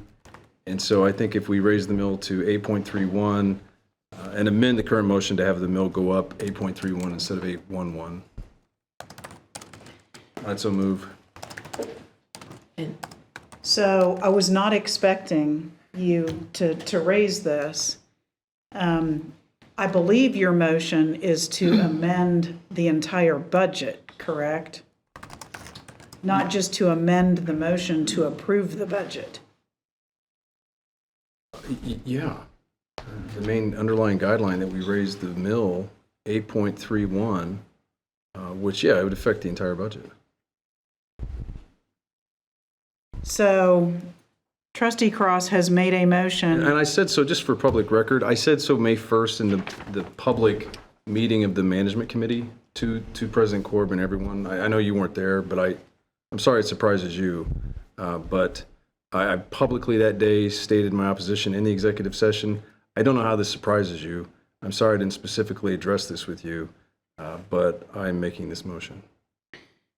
So Trustee Cross is making a motion that we revise the budget to increase the mill levy 0.2, and all of that increased mill levy go to increase in compensation. Is that your motion? No, it's simply to raise the mill, so then that the administration has the freedom to do with the extra revenue as they see fit.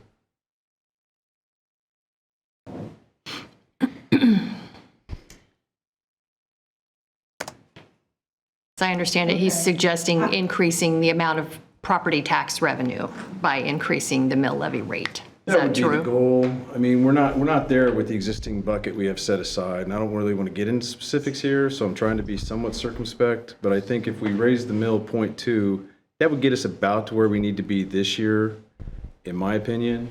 And then it kicks the can down the road for next year's budget cycle, so then that we could address it then, or we could simply take it from reserves. But multiple people on this board have stated their reservations about taking it from reserves, so I'm attempting to find a solution to the budget problem and looming crisis that we have upon us. Yes, so I think, as I'm thinking through this, and I can appreciate that maybe I should have known that this was coming, but I did not. I didn't And express, so, I may have blindsided that's you, and I okay. apologize. It's okay, so I haven't had an opportunity to think this through, but I believe what you're introducing is a motion to consider an entirely different budget. And so I think before we can make that motion, we need to vote on the budget that's before us. And if the budget before us doesn't pass, then we can go from there. And Kelsey, I'm going to kind of defer to you. I don't think we can make a motion to adopt an entirely different budget when we have a pending motion to adopt a budget that's already been made. Robert's rules, according to radford.edu, allows for the amendment of motions. So I've offered an amendment B here. I don't have a second, so I'm quite naked on this right now. Thank you all. But yeah, it's possible. You can make a motion B to substitute for motion A, at which point you need to debate motion A and then determine whether or not motion B is substituted for motion A. Then you need to vote on motion B, as I understand it. What is discussion? I don't quibble with what he just said, but I do wonder if the motion to raise the mill is the same, can actually be substituted for the motion that's in front of the board. That's my which is to quandary as approve well. The whole budget. If you just make a motion to raise the mill, aside from the fact that there's a motion that's on the table, it's to approve the whole budget. One of the guidelines is that we have the mill at 811. So that's a part of the budget proposal and the motion that's been made. So I'm looking, I mean, we have an omnibus lengthy motion, as I understand it before. So adopt the budget. I mean, it's pretty simple, but it's pretty complicated. So I'm saying I like it all. I love what you do, all of you. I'm just saying we tweak it just a little bit at 8.31 instead of 811. I don't, try to make it real simple. Could I have just a thought or a question? Is there possibly another option without messing with the recommendation for approving the budget as it is to allow us to look at raising the compensation for faculty. Well, I think that's a different question. Yeah. So, so I appreciate that, but I think that's a different question. So I believe then, and correct me if I get it wrong, I believe then, Trustee Cross, that your motion is to substitute a new budget that includes an increase in the mill levy by 0.2 in place of the budget that is currently before us. Yeah, it's the same budget. We're just changing the mill levy to 8.31. Well, sure, but it changes the revenue, so it changes everything in the budget. And Janelle, am I way off base here? Well, I'm going to offer this, and Rachel, jump in. So the budget that is in the recommendation is this one that's on the screen. So and it is based on 8.11. We have not filed that mill levy. That happens later. So what I believe would be this number, the 128,894, we, excuse me, go back and do the math, but it would be 3.2 million higher because, and again. I see what you're saying. So yeah, the math changes everything. That's what you're getting at. No, not necessarily. I think you're only suggesting to change the property tax revenue amount and leave all of the other categories the same, right? That's what I'm hearing too. Mm-hmm. Yes, it is. Mm-hmm. If I may, so obviously this being kind of a temporary budget, and this is new, I've never gone through the whole process of employee negotiations, and I am very eager to see the results of that, to see how it plugs into here when we get done. My take as of now is to somewhat accept what this is, whether I'm thrilled with it or not. This gets us through. The negotiations happen, we have that result, and then we figure out how to apply it to our budget, and we can correct and adjust the mill levy at that point in time. Is that maybe a better time to look at that? To Yes, see what you have the continued opportunity to adjust the mill levy or any other piece of the budget between now and September 19th. Yes. Yes. I will say also, I do agree that we do need to look at the mill levy.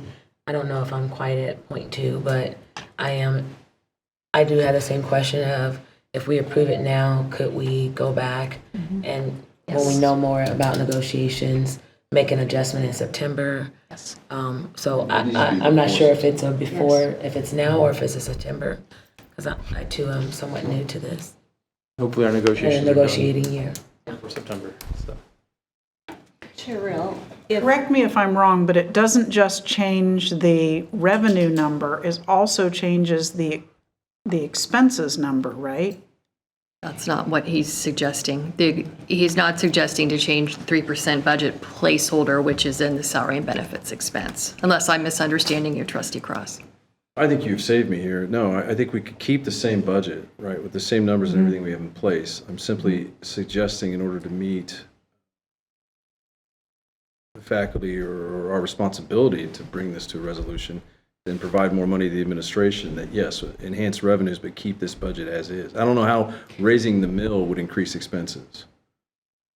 Well, so basically, I think what we're saying is we would raise that 128,894 million by roughly 3.2, and then it would also raise that bottom number, the 1.3 at the bottom would go up by 3.2. And I think in general, if you want to take it more holistically, we have increased costs across the college that may include wages and salaries. And so to respond to our increased costs, we may need to be in a position to raise the mill levy after 5 years of reducing it, which we said we would get to this point at some point.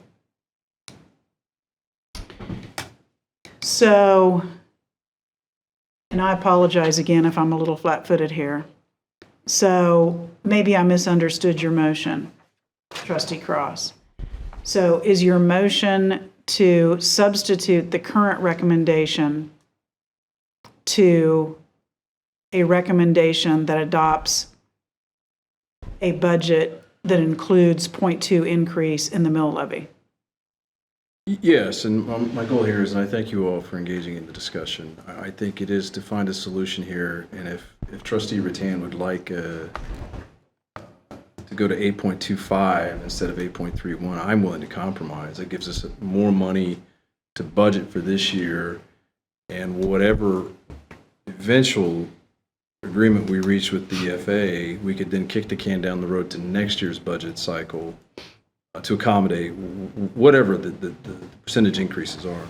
So if Trustee Rattan is suggesting 8.25, I would make that motion. I second it. And so let me amend my motion. So now we have motion C, right? Well, we didn't get a second, so. Yeah, so just to be clear, the motion is that we substitute the current recommendation with a recommendation to adopt the budget before us, modified to include a 0.2 increase in the mill levy. So the motion is to make the substitution. Do we have a second? Second at 8.25. Well, no. No, She's the going to let this one motion is- die. This one dies here because I don't have a second. Does that make sense? Yeah, the motion was to increase it by 0.2, correct? Yes, ma'am. Okay. Do I have a second to substitute the current recommendation with a recommendation that would adopt a budget that includes 0.2 increase in the mill levy? Hearing none, that motion does not move forward. As a bulldog, I'm going to keep going and make Okay. another motion. I anticipated Madam you Chair, would. I move that we tweak the existing recommendation to include a mill increase of, I believe, what comes to 1.14, if I'm right, to get us to 8.25, and I so move. Second. Okay. So the motion is to substitute the current recommendation with a recommendation to adopt a budget that includes a 0.14 increase in the mill levy. Do I have a second? Second. We have a motion and a second to substitute the current recommendation with a recommendation that we consider a budget that includes a 0.14 increase in the mill levy. Do we have any discussion on that? Trustee Smith-Everett. Okay, so I need to have a better understanding of the timeline again, because I know that this is simply a budget that gives the management the ability to still do business on the college's behalf. It is not the time where we typically decide the mill levy. The mill levy is decided in the fall. Is it at the September meeting or is it the August? It'll be on September 19th. Okay. So if this current recommendation were to die, we would resort back to the original. I guess I'm of two minds how the Robert's rules work in this instant. And if we don't make changes to the mill levy at this moment, or we do, we can still change that in September. Correct. That is just giving us permission. Correct. Right now. Okay. That is what I needed to make sure I understood. If this motion dies, then we adopt the current budget, but there's still time to modify the mill levy before we adopt the legal budget. Okay. Yes. Then, Madam Chair, I will just voice my opposition for this at this moment, only because I need counsel from people who are a lot smarter, but also do this on a daily basis to help us understand, as to Trustee Cross's point, how we can find money to do what we need to do. I just don't like making a decision off the hip at the moment because I don't think it's in the best interest of the institution. It does not mean I'm not interested in us finding means to get things done that we need to get done. Thank you for that. Any other discussion? Trustee? If I may, there's a couple things that I want to make sure everybody's aware of. We right now, keeping the mill the way it is, we are looking at about a 6.5% increase. It says 6, but I think it's closer to 6.5, but I know we're rounding here. So that's one of the things we're going at. If we do raise it to the 8.25, we're looking at closer to about a 9% increase in revenue we plan to take from the taxpayers as well. And while we are negotiating and trying to figure out the best thing for everybody on campus, we've been working very hard on it for the last few years. We also need to keep the taxpayers in mind when we're doing these things as well. And my biggest reason why I'm in opposition of doing this right now in particular is I think it's a little hasty, and I think we need to figure out where we need to be, and then we figure out that solution first before we adopt something on something we may or may not need. We need to figure out that solution first before we work on the mill levy. I feel like it's a little bit getting the horse in front of the cart. And so I think going back and looking at it in September and taking a healthy look and really spending the time on that at that point in time is more appropriate. Any other comments or discussion? Yeah, I can't do it very quickly right here, but I remember when I was running for office and at the mill levy that it was at, for a house that was $350,000, it cost the average taxpayer about $370. So dollar and change per day to support JCCC. Most K through 12s, mill levy is somewhere in the 20s and significantly higher. So, like I said, I can't calculate it right here, but I think this would be a few cents as an increase to your median household. But I understand your concern about it being hasty as well. It is born for me out of a one-on-one that I was having with Dr. Korb, and so possibly should have asked some questions in between that one-on-one and today. But I do think that consideration of a small increase in a mill levy could relieve a little pressure that we have as an institution. Any other comments or discussion? So I just need to Trustee Jennings. understand if we accept the budget for what it is right now, it's just to get us through, and then we can make some shifts and changes to support what we're wanting to do with what's needed. That's correct. Yes. If I may. Which is kind of back to my question that I know is a different question. Thank you. I think now is the time. The administration needs this money. We need to put the agreement to bed. Hasty's been my second middle name since I interrupted my dad's plans to attend the Harlem Globetrotters on February 13th, 1979 at Levitt Arena. So, I appreciate the comments and I appreciate the discussion. Frankly and candidly, politically, this is win-win for me. So I thank you all for, if we go down, I tried to get the faculty more money. I'm guilty of that. You can blame me for that. I simply want to put this issue to bed and not go into the summer through an impasse and having our faculty publicly say the things that they've said while we have students who love our faculty, and we need them desperately to refer us by word of mouth in the business model that we have here. So with all due respect to all of you, I do believe I'm acting in the best interest of the college, and I thank Trustee Rattan for her support, and I'd appreciate your support of this motion. Trustee Jennings. Back to my question that was a different question, is that it seems to me to get what we need for our faculty, we can still adopt this right now because it's only till July, and there may be another way for us to support what faculty is asking. That was my question. And I'm thinking maybe that there is. We just don't know what it is yet. So this is just a little temporary thing. That's my thinking. Trustee Smith Everett, I'm patiently waiting my turn. I know, Madam Trustee, I'm like, I'm sorry to take more time. I just want to acknowledge a couple of comments. And Trustee Cross, it is very rare for me to not agree with you on things. I think for me, it's just the rush that I don't know what the implications are by voting on this. And I like to be very thorough in my understanding before I make a vote. And it is for that reason only. Everything else you mentioned about what we need to get done and what we need to do that, I completely support. And so I just want to echo that. Madam Trustee, that concludes my comments.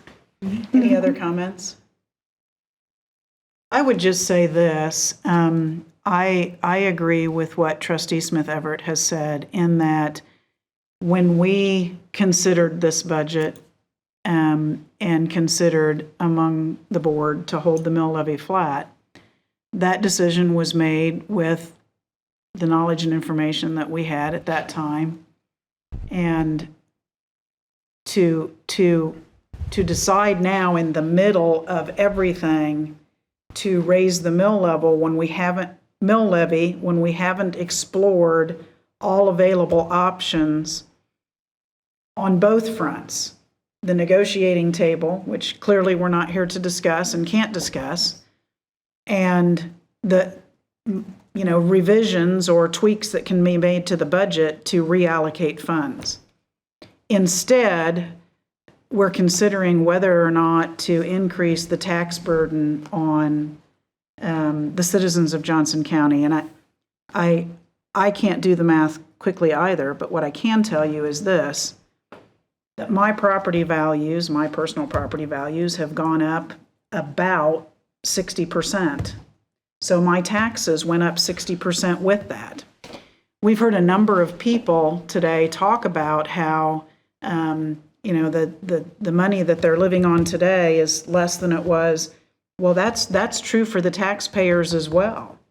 And us adding to that burden by increasing the taxes of all of the taxpayers in Johnson County, I have to really fully vet that there's a need to do that before I can, in good conscience, agree to do that when already the taxes are going to go up by 6% because that's how much the assessed valuation went up.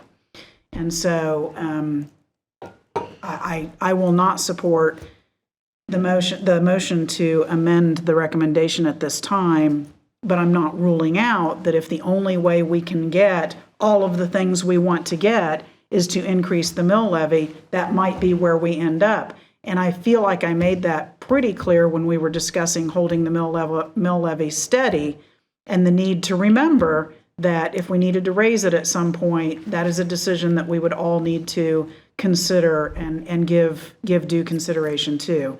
But I cannot at this point agree with substituting the recommendation. So with that, any other discussion or comments before we take a vote? So just to be clear, what we are voting on is not whether or not to increase the mill levy. What we're voting on is whether to substitute the current recommendation with a recommendation that would include a 0.14 increase in the mill levy. And with that, all in favor say aye. Aye. Did somebody get a count? 3. Okay. Opposed? No. No. Motion fails 4-3. And so we still have a recommendation on the table that was made by Trustee Cross, seconded by Trustee Mitchell to adopt the management budget. Any continuing discussion on that recommendation? Hearing none, all in favor say aye. Aye. No. Opposed? No. Okay. I hear 2 noes. How many ayes did I hear? Raise of hands. Aye. Okay. Motion carries 5-2. Trustee Mitchell, you may continue. Thank you, Madam Chair. Jim Fikert, Executive Director of Procurement Services, presented the monthly procurement report. This month, we have 9 recommendations to present, and I'd kind of like to offer a suggestion that we handle this as if it were consent agenda. There is a whole lot of them. Again, on board packet pages 23 to 34, you can see them all listed, and I would recommend that we consider them as if they're bundled all together, unless someone suggests we pull one of them out for separate discussion. Okay, are you making a motion? I am making a motion. So the motion is to bundle together all of the recommendations in your board packet, with the exception of the one that we just voted on. So that would be parking garage, hang on a second. Parking garage repairs, SEM, SEO, marketing agency of record, campus commerce, unified communication system, Gartner information technology, asphalt and concrete improvements, Apple computer and Dell computer. Do I have that right? That's correct. Okay. Do we have a second to bundle those recommendations together into a single vote? Second. Motion made by Trustee Mitchell, seconded by Trustee Rattan. All in favor say aye. Aye. Aye. Opposed? Motion carries 6-0, and we'll record Trustee Cross as being absent during the vote. Now, Trustee Mitchell, to be clear, what you'll need to do is read in full each of those recommendations. We can't just take it up Okay. like we would the consent agenda. So if you'll just read through the recommendations, and then at the end, we'll take a vote as a bundle on those recommendations. It is the recommendation of the Management and Finance Committee that the Board of Trustees accept the recommendation of the college administration to approve the bid from Concrete Strategies for parking garage repairs in the amount of $151,949 with an additional 10% contingency of $15,195, resulting in a not to exceed amount of $167,144. That's the first recommendation. The second recommendation of the Management and Finance Committee is that the Board of Trustees accept the recommendation of college administration to approve the proposal from Rank Fuse for base year of $300,000, which includes their agency fee and media buying on behalf of JCCC. Thirdly, it is the recommendation of the Management and Finance Committee that the Board of Trustees accept the recommendation of the college administration to approve the proposal from MBB for base year of $77,000 and total expenditure of $385,000 throughout the renewal options. Fourthly, it is the recommendation of the Management and Finance Committee that the Board of Trustees accept the recommendation of the college administration to approve the proposal from Atrium Campus for a base year of $500,713 and a total estimated expenditure of $1,061,678 throughout the renewal options. Fifthly, if there's such a word, it is the recommendation of the Management and Finance Committee that the Board of Trustees accept the recommendation of the college administration to approve the proposal from Total Communication Solutions, TCS, for a base year of $1,021,545 and a total estimated expenditure of $3,278,938 throughout the renewal options. Sixthly, it is the recommendation of the Management and Finance Committee that the Board of Trustees accept the recommendation of the college administration to approve the 3-year subscription to Gartner IT for an estimated total expenditure of $151,316. Seventhly, it is the recommendation of the Management and Finance Committee that the Board of Trustees accept the recommendation of the college administration to approve the cooperative purchase from R&R Concrete in the amount of $207,017 with an additional 10% contingency. That amount would be $20,702 with a not to exceed amount of $227,719. Eighthly, it is the recommendation of the Management and Finance Committee that the Board of Trustees accept the recommendation of the college administration to approve the FY25 ITP purchases for Apple products for an estimated total expenditure of $500,000. And finally, it is the recommendation of the Management and Finance Committee that the Board of Trustees accept the recommendation of the college administration to approve the FY25 ITP purchases for Dell products for a total estimated expenditure of $1,200,000. Do I have a motion to approve the 9 recommendations as were just recited by Trustee Mitchell? I so move. Second. Moved by Trustee Mitchell, seconded by Trustee Cross. Any discussion? Madam Trustee, I just wanted him to read them one more time. Right. Didn't catch it Great all. pleasure. So- I'll read them in reverse order. Trustee Hamel, you had a I was comment. wanting to thank Greg Mitchell for, Trustee Mitchell for reading that, and I didn't have to, so I really appreciate that. You're welcome. Very nice, speedy job at that. The other thing I'd like to comment on is this is about $4 million we're spending. I am in favor of everything we're doing, from everything I've looked at.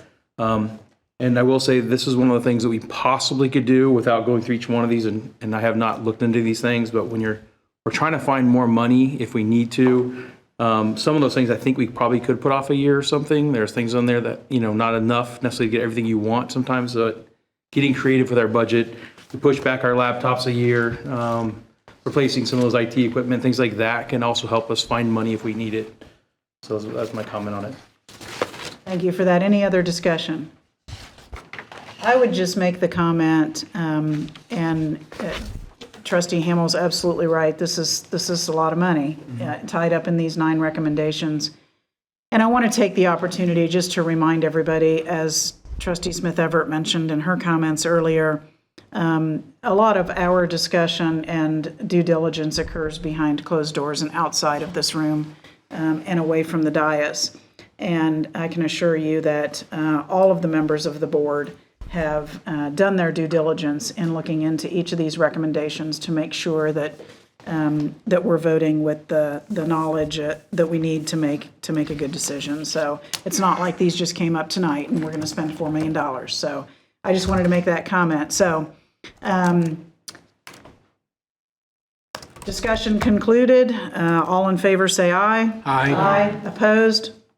Motion carries 7-0. Thank you for that, Trustee Mitchell, and now you need a drink of water. That concludes my report. Thank you so much.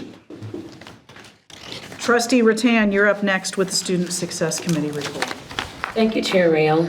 The Student Success Committee met at 10:15 on Wednesday, May 1st, 2024 in MTC 107. We had a Pathways update by Whitney Turner, who provided a brief review of the history of the Math Pathways project. This project aims to place students in one of 3 appropriate math courses for their educational goals. College Algebra, Math 171, has been piloted using the co-requisite model.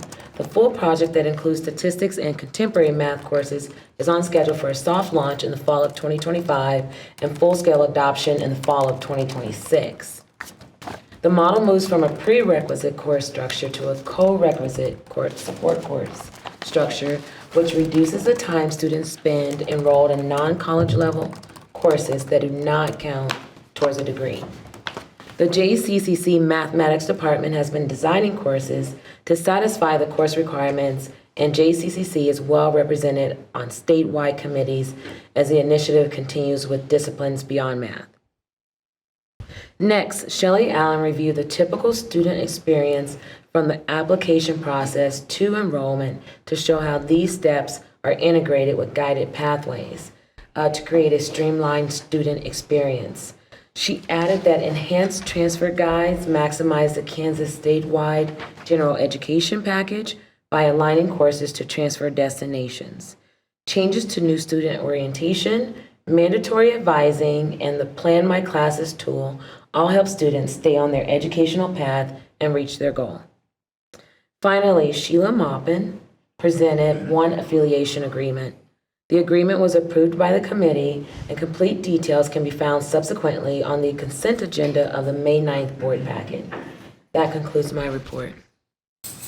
Thank you for that. Any questions or comments for Trustee Rattan?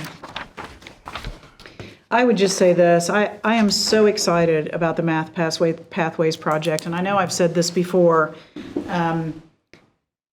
College algebra is the roadblock in the way of many students completing their degree. I saw it when I was on faculty.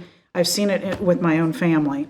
And our ability to create a path that allows people to pursue a degree and complete a degree without having to complete college algebra because it's not applicable to their particular chosen degree path, I think is just incredibly important. And so I'm glad to hear that that is moving forward. It's so exciting. Agreed. So thank you for that. Okay, thank you for your report. That concludes our committee reports, and we're on to the president's recommendations for action. We'll start with the treasurer's report with Trustee Hamill. Thank you, Madam Chair. The treasurer's report for month ending March 31st of 2024 has an ad valorem tax distribution from the county in the amount of $3,621,217, and it was received on March 19th. The expenditures in the primary operating budgets are within the approved budgetary limits. It is my recommendation of the college administration that the Board of Trustees approve the treasurer's report for the month of March 2024, subject to audit, and I so move. Second. Motion made by Trustee Hamill, seconded by Trustee Cross. Any discussion? Hearing none, all in favor say aye. Aye. Opposed? Motion carries 7-0. Next up is the President's monthly report to the board, and Dr. Korb. Thank you. So it's the time of year for celebrations, except for those few finals that are left out there that people are trying to take. But there are at least 20 graduation or recognition ceremonies that are planned in the month of May. It's also that time of year when we get to hear so many of our student stories. And I had the opportunity to attend the annual scholarship luncheon as well as the Outstanding Student Awards celebration. And several students shared, just like Logan did tonight, their experience at Johnson County Community College and how it truly has transformed their life. And what stood out to me, though, was that many of them also talked about it's been life-changing for them personally, but also for their families and for their communities. And so it just reminds me of the ripple effect of education and really and truly how privileged we are to work here and be a part of that whole story for them. So it's great to have a chance to go to some of those. But the positive impact that we have for students would not be possible without our amazing faculty and staff, some of whom we honored at the annual staff awards luncheon just last week. So there were 85 employees that were recognized at that luncheon for specific accomplishments. But whether they were recognized or not, we know that every single one of our employees contributes to serving our students in the best way possible. And so we're very thankful for all of them. In your report that I put in there, there's a brief enrollment update, summer enrollment up 1.2 in head count and 2.5 in credit hours. But that's in your report. And that concludes my report. Thank you so much. Pleasure as always. Any questions or comments for Dr. Korb? I'll just reiterate, as I believe I do at every meeting, that we truly appreciate the commitment you've made to the college and the wonderful things that you're doing in keeping us moving forward as our interim president. So thank you very much. Thank you. All right, next up is new business. I'm not aware of any new business unless someone makes me aware of something. What? just to get your heart going tonight, just a little more. Chair, I'd like to move that we raise the mill. Right. Old business, any old business? Hearing none, next up on the agenda is the consent agenda. The consent agenda is an opportunity for the board to take up in a single motion several items of a fairly routine nature. And before we do that, I'll ask if there is anyone who would like to remove something from the consent agenda for separate discussion and consideration. Yes, Madam Chair, I would like to pull off the HR addendum. I'm sorry, I got distracted. I meant to have the page number pulled off. Page 54? I want to pull off No, page it's after 54, that. ma'am, yes. Is it 54? Yes, it is. Okay, trustee, we don't need to vote on that, right, Kelsey? We're just pulling it out. Yeah, right. Okay. Just want to make sure. It's been a rough night. Okay. Trustee Smith Everett has asked that we remove the human resources addendum found at page 54 on your board packet from the consent agenda. And so with the exception of that item, we will take up the remainder of the consent agenda. 54 It's is not 54. not the addendum. The addendum. The addendum is Is not it the numbered. addendum? 54 is the regular It HR is, report. sorry, yes, you're right, thank you. I looked in both places earlier and forgot to note which one I So was what in. you want to take out is page 54, not the addendum. Correct. Not the Okay. addendum. So our correction then, the human resources regular report that starts at page 54 is what we're removing from the consent agenda packet, not the human resources addendum. And with that, I will entertain a motion to consider the remainder of the consent agenda minus the human resources report that begins at page 54. Do I have a motion? Yes. So Moved by trustee Mitchell. Do I have a second? Yes, Seconded by trustee Hamel. We have a motion and a second. Any discussion on the consent agenda with the exception of the item that's been removed? Hearing none, all in favor say aye. Aye. Opposed? Motion carries 7-0. And trustee Smith Everett, let's take up the approval of the Page 54, Madam Chair, is the announcement, the Human Resources Report of a retirement. Yeah, I'm going to get there here. It is literally the very last page of the packet, I believe. At least the last page that is loading for me. If that helps Okay. you. So in the item that's been removed, it is the recommendation of the college administration that the Board of Trustees approve the above listed retirements. Do I have a motion? So moved. Moved by Trustee Hamel, seconded by Trustee Smith Everett. Any discussion? And I assume that's yes. Yes, Madam Chair. We got there. I really ceremonially want to oppose this retirement and recognize the fabulous Janelle Vogler, who has announced that she is retiring. I am flabbergasted. I think I sat in shock with my hands on my face for a good 5 minutes before I recovered. Janelle, you are incredible. Your institutional knowledge, the amount, I've only been here on this board for 5 years, the amount of roles you have held, I believe could fill a small book that we need to have on a shelf, and has contributed to your understanding of so many things that are important to us. And I just want to recognize that we will never recover from you retiring, and I hope that you reconsider. So, Madam Chair, that concludes my comments. Thank you for that. Any other comments? Trustee Hamel. Yeah, I'll say I was shocked when I realized that as well. And I will say thank you for everything you've done, putting all the numbers together, looking at everything during the time I've been here, and answering my personal questions too. And I hope it wasn't annoying too much or anything when I've asked for some of the questions. So thank you for the help. So it's your fault. At times. Maybe, you know what, maybe, I don't know. It could be. That's a good point. Any other comments? Without objection, I'd like to ask a question to the future retiree. Absolutely. So you had kind of jokingly said you weren't really sure about your date. Can we safely say you're going to get us through the budget process this year? Appreciate that.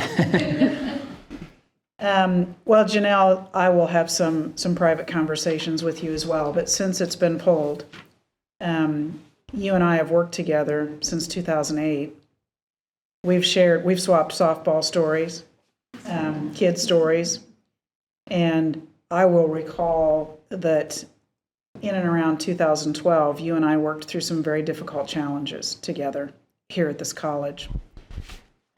Your advice and counsel has always been incredibly important to me, and it'll be sorely missed. But hey, I get it. You know, sit on a beach with something with an umbrella in it in your hand. I get it. No, who wants that? Yeah. We're gonna miss you for sure. And I don't think that we can express to you the value that you've given to the institution over the years and how much you'll be missed. So thank you for that. And if you change your mind, we'll be happy for that too. So. People obviously do come back, so. Yeah, you can always come back. Not everybody. Who's get bored of vacation? Vacation. Thank you very much. All right. Any other discussion? Sorry, you must vote. You know Yes, that. we must vote. Hearing none. We've got a recommendation to approve the above listed retirements. All in favor say aye. Aye. Aye. Opposed? No. No. Motion carries 5-2. We have an executive session, but before we go, I want to make this comment. I want to thank each of you who is still sitting in a seat out there. Because I think that while not we're not on the edge of our seat through the entire board meeting for sure, but remaining for the entire board meeting and hearing the president's comments and the discussion like we just had is critically important to being truly engaged in what's going on in this institution. And I applaud all of you who come to the board meetings and stay for the entire board meeting. We thank you for that. And we know that it's taking valuable time away from you. So thank you so much. And with that, I have some kind of script here that's going to help me out. At this time, I'd like to entertain a motion to go into executive session to discuss bargaining status under the employer-employee negotiations exception to the Kansas Open Meetings Act. No action will be taken during this session. The executive session will last for 90 minutes. We will begin at 7:20 and we will end at 8:50, at which time open session will resume at this same location. We would like to invite Dr. Judy Korb, Dr. Mickey McLeod, Rachel Lears, Dr. Gurbashan Singh, Jim Lane, Christina McGee, Janelle Vogler, Kelsey Nazar, and Greg Goheen to join this executive session. Do I have a motion? So moved. Motion made by Trustee Smith Everett, seconded by Trustee Mitchell. Any discussion? Hearing none. All in favor say aye. Aye. Opposed? Motion carries 7-0. We will see you back here at 8:50. We'll see you in executive session at 7:20.